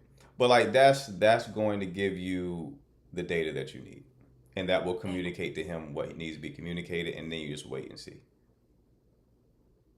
Okay. All right. Thank you. All right. Let me know how it works. If y'all go out, you better come back and let me know. Okay. Okay, I will. All right, B. All right. You Thank take you. care. Bye. Mm-hmm. Britt, what's happening? Hello. How you doing? Good. How you doing? Good. What can I do for you? CC, you don't need the example. What's going on with you, CC? You've been saying a lot of questionable things this past couple of days. All right. So I have a question. It's a little personal, but I want to ask you: are you actually dating? I cannot confirm or deny that right now. You can't confirm or deny. All right. So the reason why I ask is because I feel like you give the best advice. So that's why I'm asking that question. Okay. But my next question is to you: how do you feel about like females actually like shooting their shots? Like, do you think that's something that us females we should do? I've never done it, and I feel like this is my year. But sometimes I'd be a little scared, a little nervous. But I just want to know from a male's perspective, how do you feel as far as females shooting their shot? There's like a very feminine way to shoot your shot, and a lot of women mess that up. Like since I've been doing these lives, I've gotten a few DMs. Some are good, and the ones that are good are like it's just somebody making general conversation. Women are really a lot of them have no game at all, and it's expected because y'all aren't you've not really gotten deep in that bag. There was no need for it, right?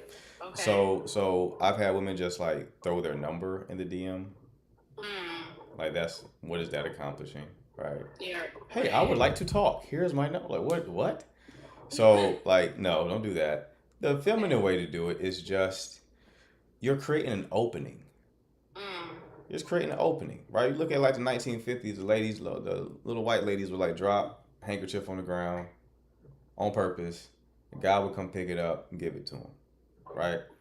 They just created an opening, okay? So the feminine way is very indirect. Hannah, one of my mods, I don't think she's here yet. I think she's out getting drunk right now. She's an alcoholic. We got to pray for her, actually. We're going to do a prayer circle at the end of this live to pray for her. But she is very good at creating openings. So she'll go to like the grocery store and go up to a guy she's attracted to, and she is here. Hannah, that was AI. That wasn't me. So she'll go up to a guy. She'll go up to a guy at the grocery store she's attracted to, and she'll ask him to get something off the top shelf. Right? Because she's just creating an opening because he may be afraid to approach, or he may just be nervous to approach. So she's like, okay, I'm gonna make this easy for you. I'm going to open the door, right? So I'm opening the door. I'm not coming to you telling you how handsome I find you and trying to get your number or anything like that. I'm just creating an opening to see what you do with it. The previous caller, what I told her to do was the same thing. I was just telling her there's just an opening, right? What you want to avoid is taking the masculine role of like you're hitting on the man. So let me ask you though, but what makes guys nervous to say anything? Because I feel like as a female, I'm not saying men do not approach me. Men do approach me, but what I'm saying is, I hear what you're saying as far as that opening. All right. But what keeps a man from being able to approach a female? Because as a female, we be wanting that. Like we want you to come to us to show that you're actually interested in us. Yeah. Because a lot. Uh-oh. See if she comes back. Zion said cat. Are you back? Okay. You kind of like lost the connection for a bit. I don't know if you got a phone call. No, you're fine. You're fine. But I heard you. So it's multiple reasons for that, right? First one is men are going to do like a cost benefit analysis, right? So what I mean by that is if they see you out and about, it's like, okay, do I want to approach this person? Well, this person probably hasn't shown me any indicators of interest, any choosing signals. Because a lot of women don't, especially like the most attractive women don't for some reason. They will just not look at you. That's kind of what I read on it now. Is like, okay, if she's trying not to look at me, it's like weirdly that is the signal.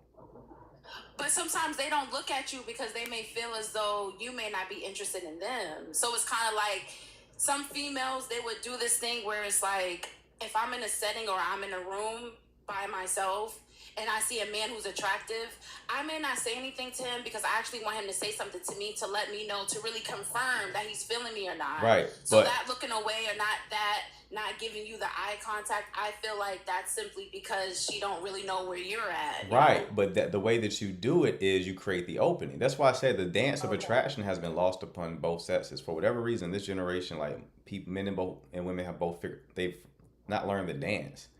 So it's the woman who gives the signal. The man picks up on it, then he approaches. But now we got women like not trying to, acting like they're the ones got to approach. It's like all you gotta do is look at me, shorty. Then I'll go over there. But like you're focusing on the floor, whatever else you got going on, right? So that's part of the problem, because everyone is trying to keep the upper hand. That's what's really going on. It's like I don't want you to know I'm interested in you, because if it's not reciprocated, I'ma feel bad. So like I'm gonna pretend like I ain't got no interest. So now he never gets the cue. He never gets the cue. And then you put yourself in a position to where the only guys who approach you when you're like that are the guys who are like the worst ones, because they just shoot at everybody. You know what I mean? They're just psychopathically shooting at everybody they see. So back to the topic. So like when you do the Hannah approach, which is like create an opening in person. That's if you're talking about in person. If it's like digital, something as simple as like the women I have entertained just on social media in general have typically sent a DM just talking about something.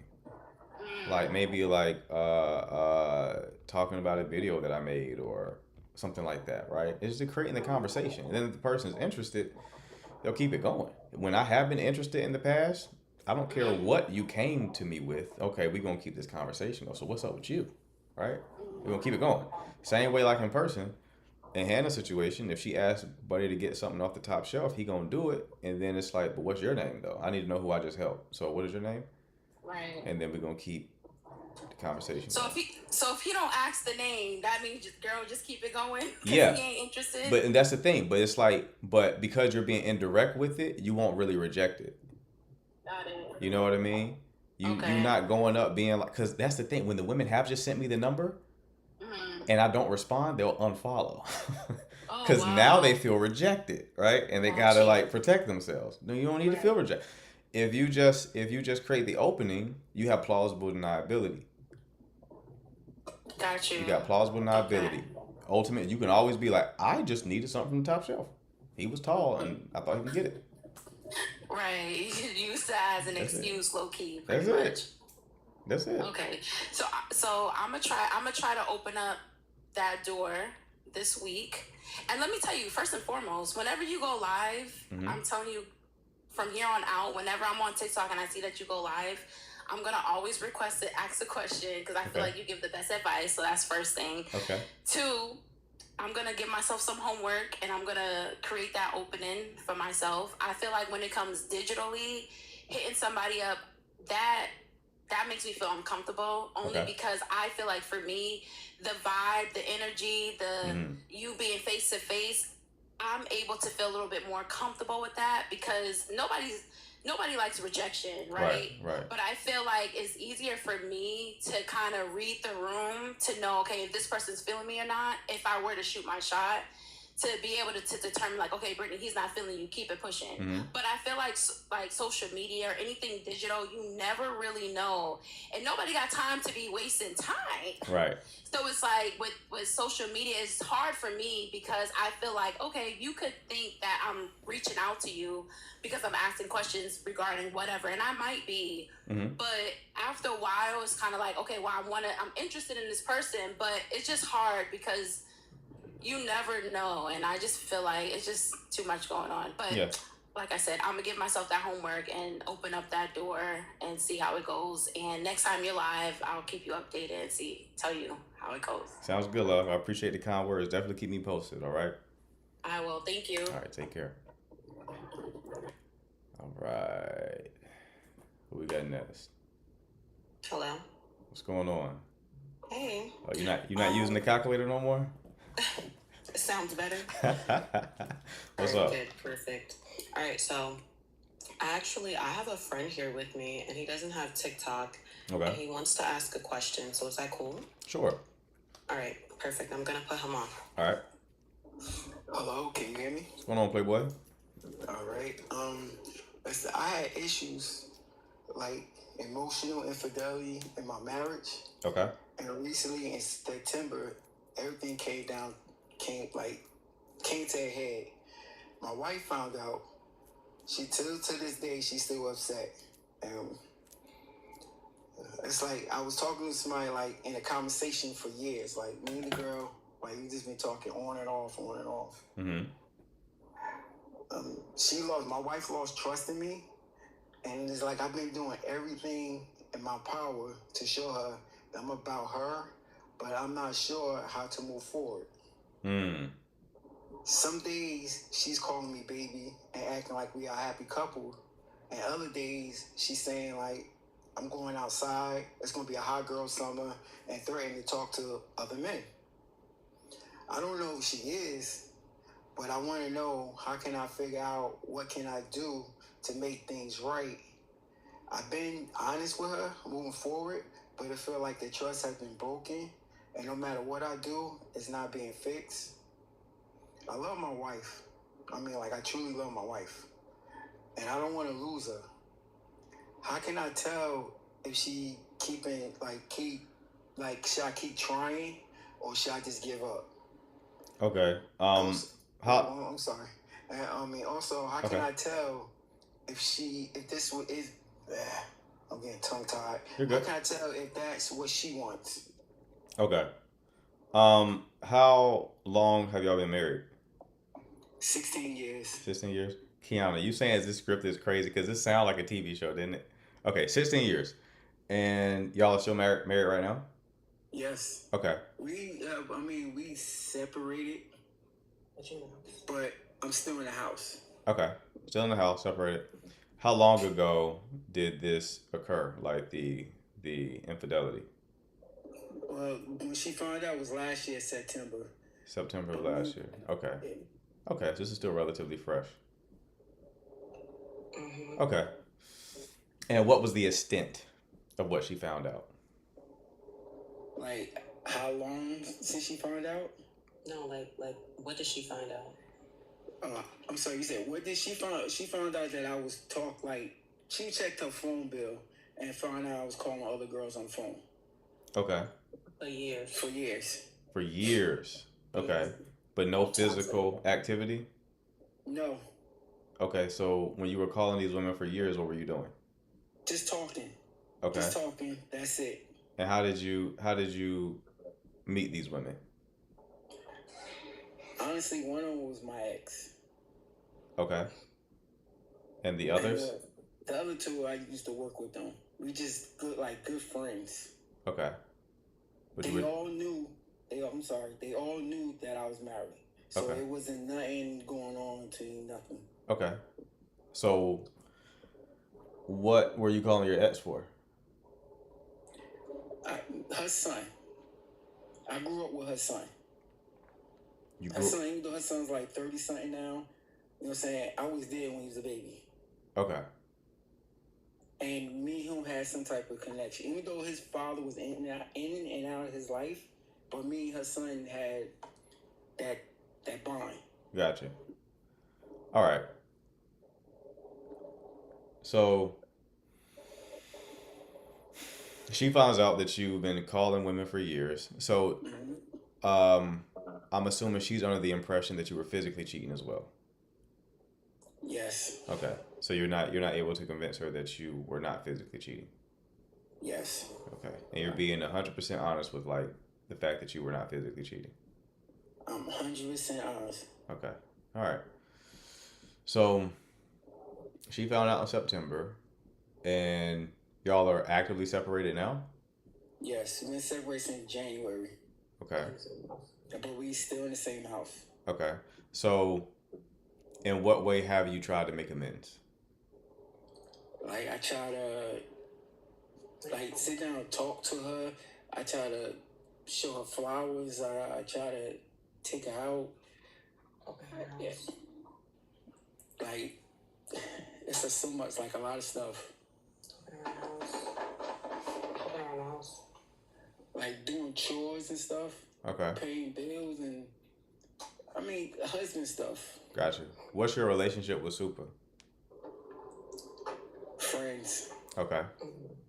Were y'all able to hang out when you were married? No. No. Not like me and Super. Yes. Okay.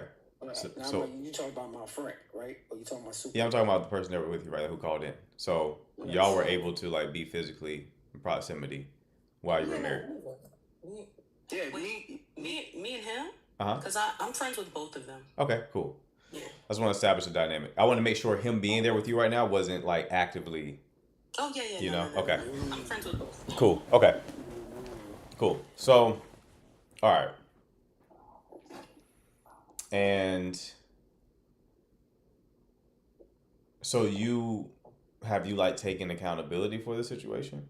Yes. In what way? I broke down and told her everything. Mm-hmm. Everything. And how did And I she? said, huh? When you say you told her everything, like what did you say? How did you take accountability? I told her I was wrong for sitting there talking to her. I should have never called her, and I shouldn't have been on the phone with her as long as I've had. So how many years was? It was 16 years. It was 16 years as far as you talking to your ex? Yeah. Oh, so you talked to your ex throughout the whole marriage? Yeah. Like I said, it was like on and off. It was like, it could be, I don't speak to her for like 9 months or a year there, but it wasn't a whole total 16 years, but it was close to it. I don't know, big dog. This might be this might be done. I can imagine what's going through her mind right now. Because that would put her in a mental place where it's like the entire marriage was a lie. Mm-hmm. Right? Mm-hmm. The entire marriage, like she's probably like her reality is ripping apart. Mm-hmm. Right?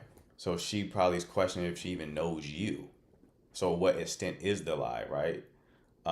She's certainly not going to believe that you weren't physically cheating, because it would make sense that you would only admit to the phone calls because that's the only evidence that they have. No, she called the girl too. Okay. And she asked the girl, what was y'all talking about? And the girl told her.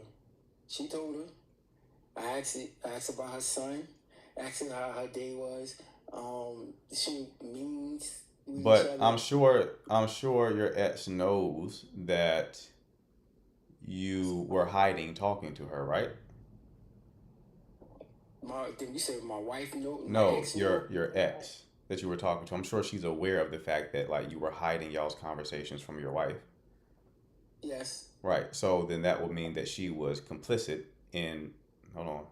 That would mean that she was complicit in you doing something that actively hurt the marriage. So why would anyone believe what she has to say? True, but that's true. But again, like. It was nothing. It was just all talk. Nothing. I hear you. I hear you talk right now, and I only half believe you. How? I only half believe you. Because it's like, what? People lie, bro. I know. You know what I mean? So it's not even personal. So it's like we're in a situation where the only thing that's been like actually confirmed is that you've been having the conversation. So if I was talking to a liar right now, the liar would be like, okay, the only evidence that damns me is the fact that I've been talking. No one has any physical evidence. And then the shorty who I was talking to knew that I was secretly talking to her. So she got my back. She'll just say we just were talking. Like if I knew I was talking to a liar, I know that's how the liar's thinking. But see, the thing is, when I go to work, I come straight home. Okay. Like my wife tracks me. She tracks me on my phone. Yeah, GPS. You know what I'm saying? So okay. I don't go nowhere. If I even step out and go somewhere with my friends from work, I will call her where I'm at. So just to make sure she knew where I'm at, and she can see as she's tracking it. But why? How long has your wife tracked you? She tracked me for years. She tracks the whole family. It's not just me.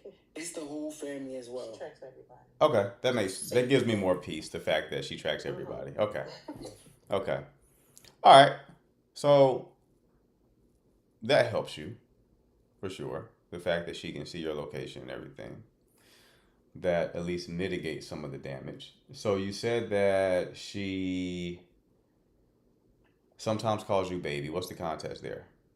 Like, she be lovey-dovey to me. Like, she be like, hey, sweetie, thank you, sweetie. Please, sweetie. Have a nice day, sweetie. Okay.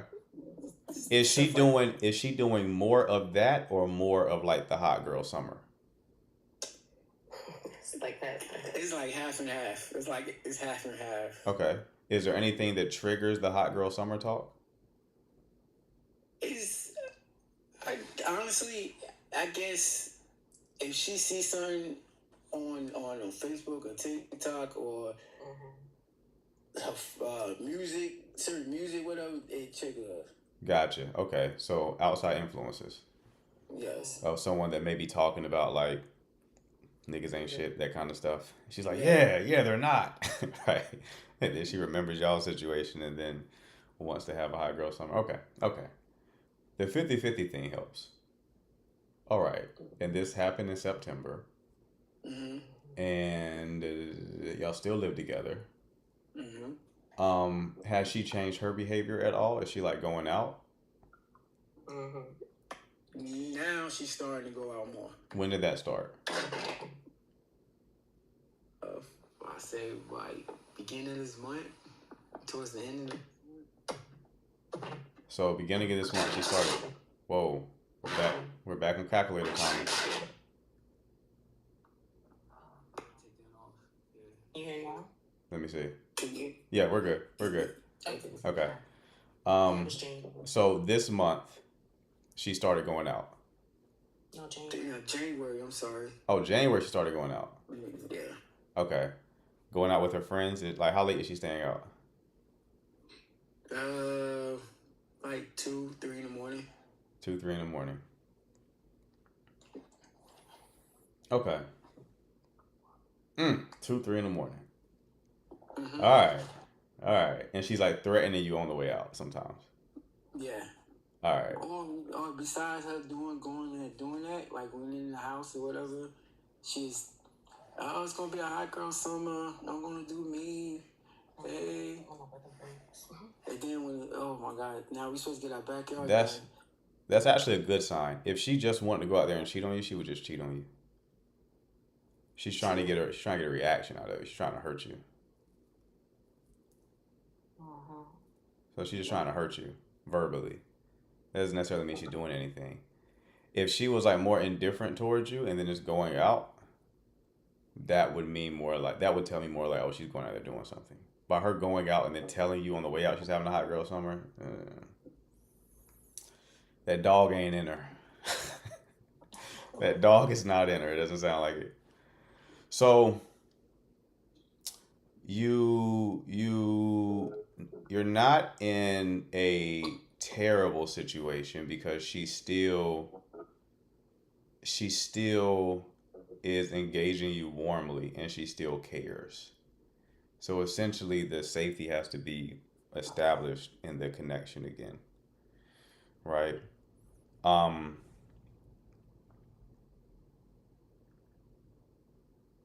But that is essentially going to be like you continuing to take accountability, right? Mm-hmm. Yes. But you also can't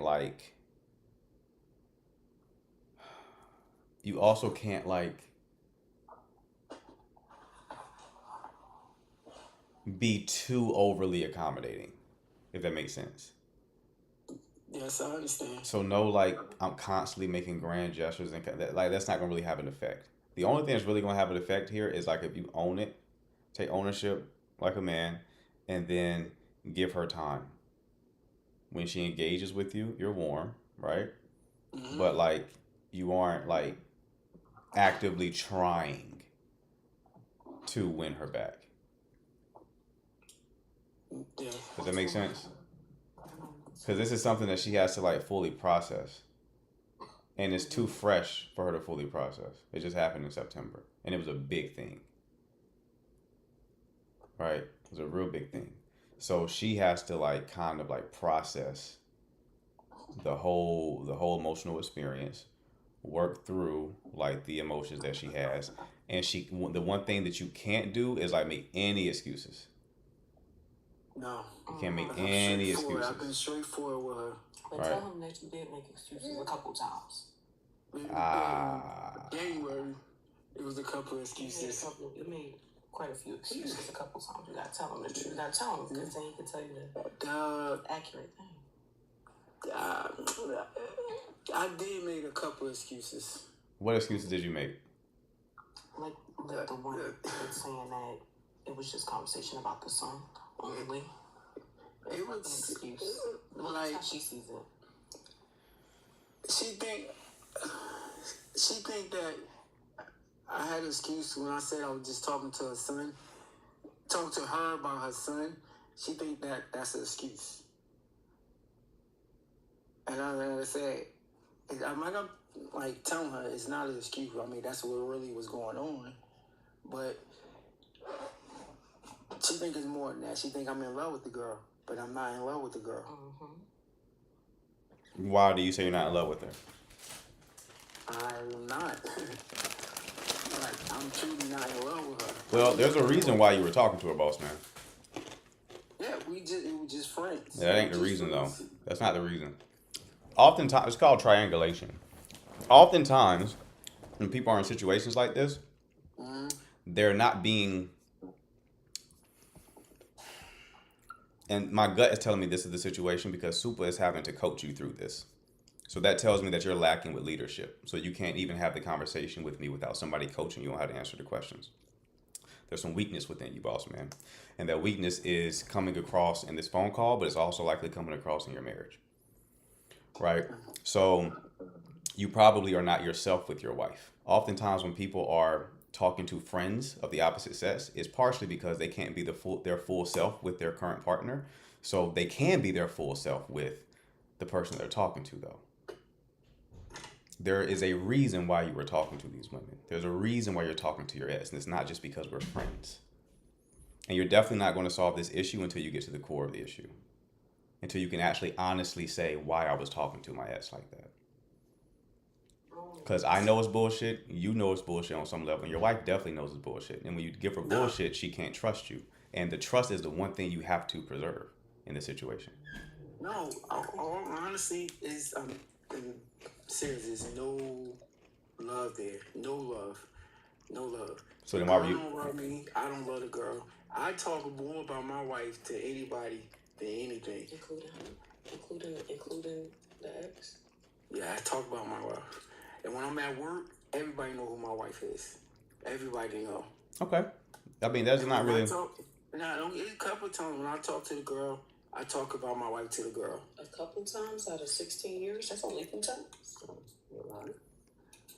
And stuff, but again, like I said, it's no love. No love. So why are you talking to her then? Like I said, it was just conversation. And like I said, I grew up with son. It was more about her son than anything. But how long were you with the ex, too? I'm curious. Nope. You're lacking self-awareness here, boss man. There's a reason why you were talking to... You said the ex is her son is 30-something, right? Yeah. Why are you not calling him? Yeah, he is older. I mean, I never had his phone. You can get his phone number. Come on.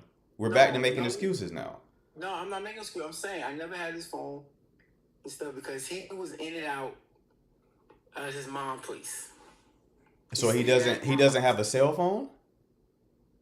No, he had a cell phone. I just never barely asked for it. So it wasn't bro. Do you hear yourself talking to me right now? If you are talking to your wife the way you're talking to me, she's going to leave you because you're not making sense. You're saying that you're talking to your ex about her son, and her son is in his 30s when you can just call the son. And your excuse for not calling the son is you don't have his number, as if you lack the agency to ask the ex for the phone number. No, now, like, he's in his 30 now, but back then, throughout the years that me talking to him, he was 15, like in his 15, 16, he was going to school, he was staying with her, and then he went away to college. Okay, and that would all make sense, but once he turned 20, why are you not calling him? 18 even. So you have a decade of still calling his mother. That does not make sense. That's true. That's true. So you don't even know why you were calling this woman because you're not honest with yourself. Because you, not to get too deeply into psychology, but you're integrating. You're not aware of why you're doing what you're doing. But you called your ex for a reason. It's a reason that you aren't being honest about. We gotta do some introspective work there. Yeah, to figure that out. And you're not going to get your wife back until you figure it out. Right. I am like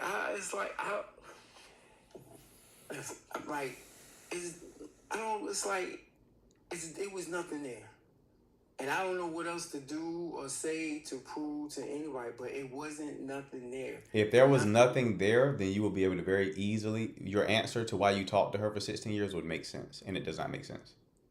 I understand that, but that was it. Like when she literally asked what we talked about on the phone, she literally told her what we talked about on the phone. Okay, I don't need any of those other details. What I'm telling you is you don't even know why you were talking to your ex.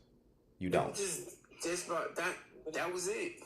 You don't know why you were talking to your ex because it's not fucking about you talking about her son. That's not true because you would just call her son. And you not being honest about that or you resisting that tells me your marriage is cooked. So you might as well divorce. You don't want that. You don't want that. No, I don't want that. I don't want that. See, so like what he's saying is like, for example, right? It could be something such as like, it could be the familiarity of her or something to that effect. Well, I don't know. I'm just saying that as an example. You could just be used to the conversation and things like that with her from your past times and things like that. Yeah, it was just to figure out what you got going on because it's a no-go, you know? Yeah, you're going to need to go to like a third party, like a therapist or something. For yourself. And so you should also give him some insight too, because you guys have done the couples therapy, but you should also do it individually. To gain further insight. I'm gonna do that. I'm gonna do that. I'm gonna go through my job and do that. Yeah, that'll go a little bit further with your wife, you taking that leap. But right now, you can't even take accountability because you don't even know what you're taking accountability for, because you don't know why you did what you did. And when I tell you don't know why you did what you did, you're resistant to it. So the better position is to just take that, like, okay, let's say maybe there's a point there, maybe that's true. So let's investigate it to see if there's any truth there. Okay, but that whole resistance, like, no, we were just talking. Nah, that's going to piss everybody off. So I wouldn't even say that anymore. Okay? One more question. Mm-hmm. Now, do you think by us going on a trip, you think that will help? No. The only thing that's going to help is everything I just told you. Okay. Doing some introspective work. Okay. Do you do that on the side? What? He does coaching. No, I coach, but I would advise you to go the therapy route, boss man. Okay, I appreciate. I would advise you to go the therapy route. I also would advise you to like get deeper in your masculinity. It's a turn off hearing the coaching happening on this call in real time. I got to be honest with you.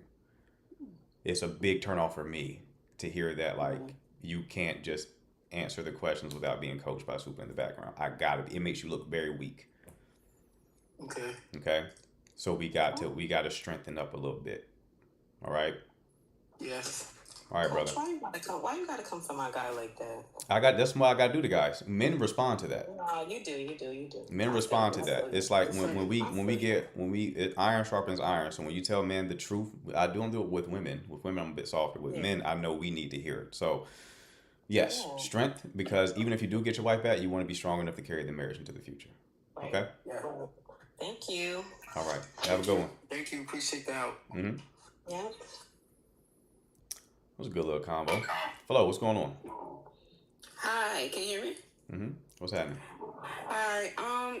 So my situation is that I've been dating a guy for like almost a month, and it's been consistent. We've been on like 3 or 4 dates. Everything's been good. But then all of a sudden, like within the last 2 days, it's been like less inconsistent, and then he's starting to went ghost on me. So I haven't heard from him since yesterday morning. So I don't know. Hold on. You haven't heard from me since yesterday morning? Yeah. And that's going ghost? Yeah, he texted me good morning. I said, okay, good morning, have a good day. And then that was it. Like, I didn't hear from him, nothing. So it was like silence of the lamb on his side. You made sure he's still alive? Say again? You made sure he's not, like, dead? I mean, I gave him the eye emoji today to, Okay. Try and break the ice a little bit, but he didn't respond back to that. So I don't know, is this something I should just give more space? Yes. Okay.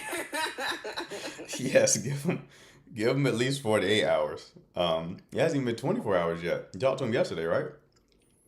Just texting. Right. Yeah. Like he could be going through something. Like give him 48 hours, and he'll likely reach back out. How long y'all been dating? For like a month. We went on like trips, like one trip together. Nothing crazy, but Okay. but one thing we got physical too early in the dating. So, but we still talk after that. Okay. So he was still engaged. How long ago did y'all get physical? How long we've been physical? No. How long ago did you first start getting physical? I think after day 2. How long ago was 2 that? weeks. Oh, probably like 3 weeks ago. Okay, yeah, you're good. So yeah, give him a little bit of time, and then see if he comes back. But like, yeah, he might. You haven't been talking to him long enough to really establish like a real pattern yet. A month is like too soon. Oh, okay. So just kind of see where it goes. Mm-hmm. If I don't hear back, I guess 48 hours later. Yeah, then it's like, okay, what's going on? But then I would just like probably move on. To be honest with you, like if someone's ghosting you, that's an intentional decision. Call the hospital too to make sure he ain't like. How old are you two? Oh, I'm 36. He's like 38. Okay. Okay. Yeah. All right, you should be good. Just give me clarification. That's all. All right. Let me know what happens. Right. All right. Thank you. All right, take care. All right. Thank you. I'm glad that one was quick because the last one took up a lot of time, but it was necessary. Hopefully his buddy gets the help he needs so he can figure out why he was talking to his ex for 16. That's crazy to me, bro. 16 years. Wowzer.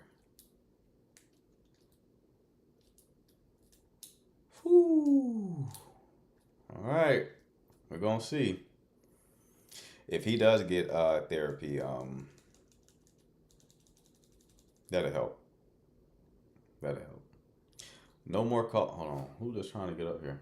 There's no more calls, but let me see just in case.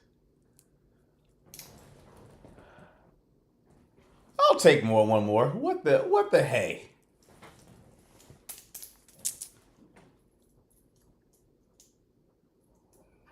Hello. Hello. How you doing? Good. Wait, I'm trying to turn my camera off. Okay. Okay. Hello. Hi there. So I have a question, an Sure. experience. I can tell you the story whenever you're ready. Okay, yeah, what's going on? But I need an understanding on a man's part about it. Understanding, okay. So spiritual girly on the call. So I've been with this guy for 7 months. It's Okay. beautiful, and I'm all about long term, wanting to take things serious. And his lease is up in 3 months, and he's trying to figure out whether am I hopping onto the plan, and that's his leadership and masculinity is like just creating a plan in that way. And I'm not ready yet, though I feel like if I say I'm not ready, the relationship would end. And then for me, I see that I feel like he's depending on me financially because he's going through some type of stress. And I'm not sure if it's financial stress, but I just want him to be masculine enough to not put that stress on me. Right. And continue to go on. Like, if he still wants a relationship, he will be able to provide 100%. But I also told him that I'll be able to consider, financially. But I also don't want to be manipulated into the scene. Okay. How old are you two? I'm 27. Okay. He's 25. He's 25, you're 27. Okay. And if you have any questions to get further into details, let me know to get better understanding. I appreciate you, love. So, y'all been dating for 7 months. Yes. And you said he wants to move Things in. got serious, like, him, meeting my family, us talking about life. He always reminds me, he's like, I want you to be the woman, to have my kids. Okay. Things like that. I bet. That's how he's thinking. Okay. How did y'all meet? He came to my job. I'm assuming he found me on social media. Okay. From work.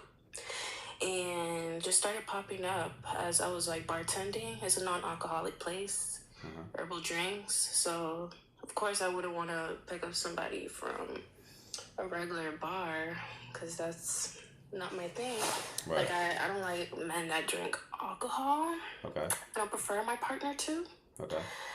But yeah, he found me there, and and then we will continue to talk, and then I invited him to my show that I was having on that month, and he was willing to DJ and help me out, and we just started to fall in love. Like, we both love music and creativity and creating things like that. Okay. So he found his queen and came to the queen.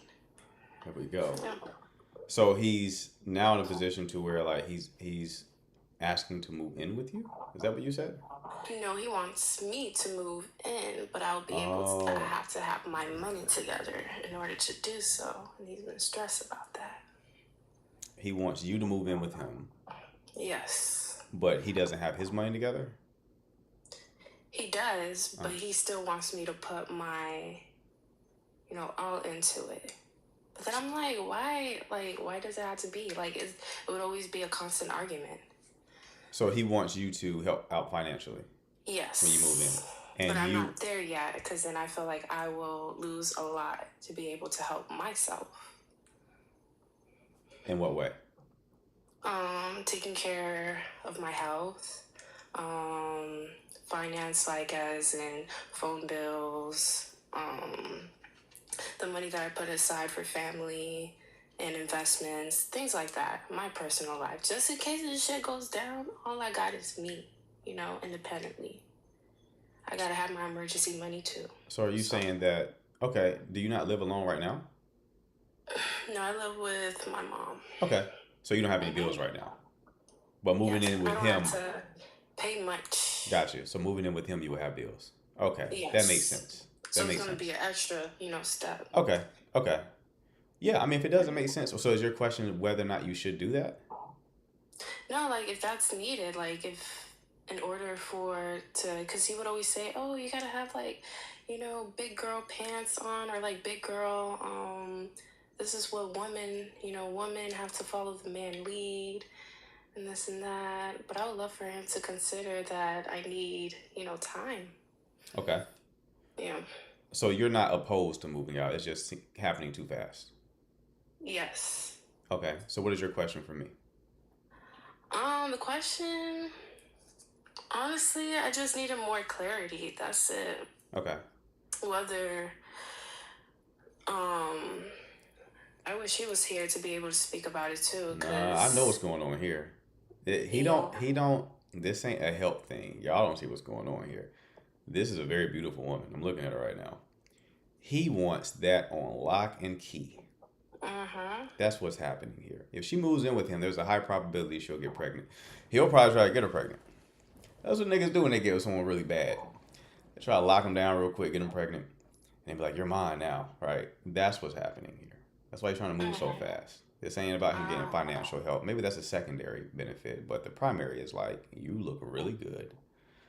me being out with you makes me look good because you look so good. So I'm trying to keep you. I need this to be solidified. So you're making the right decision to not move because 7 months is too soon to move in with somebody for sure. That's a big Thank you so decision. much. Absolutely, it's a big decision. There needs to be some sort of stability within the structure of your relationship before you move in with him. Okay? Yes. You probably should move in with me first, and then just to test out the idea, and then move in. Ain't that about it, bitch?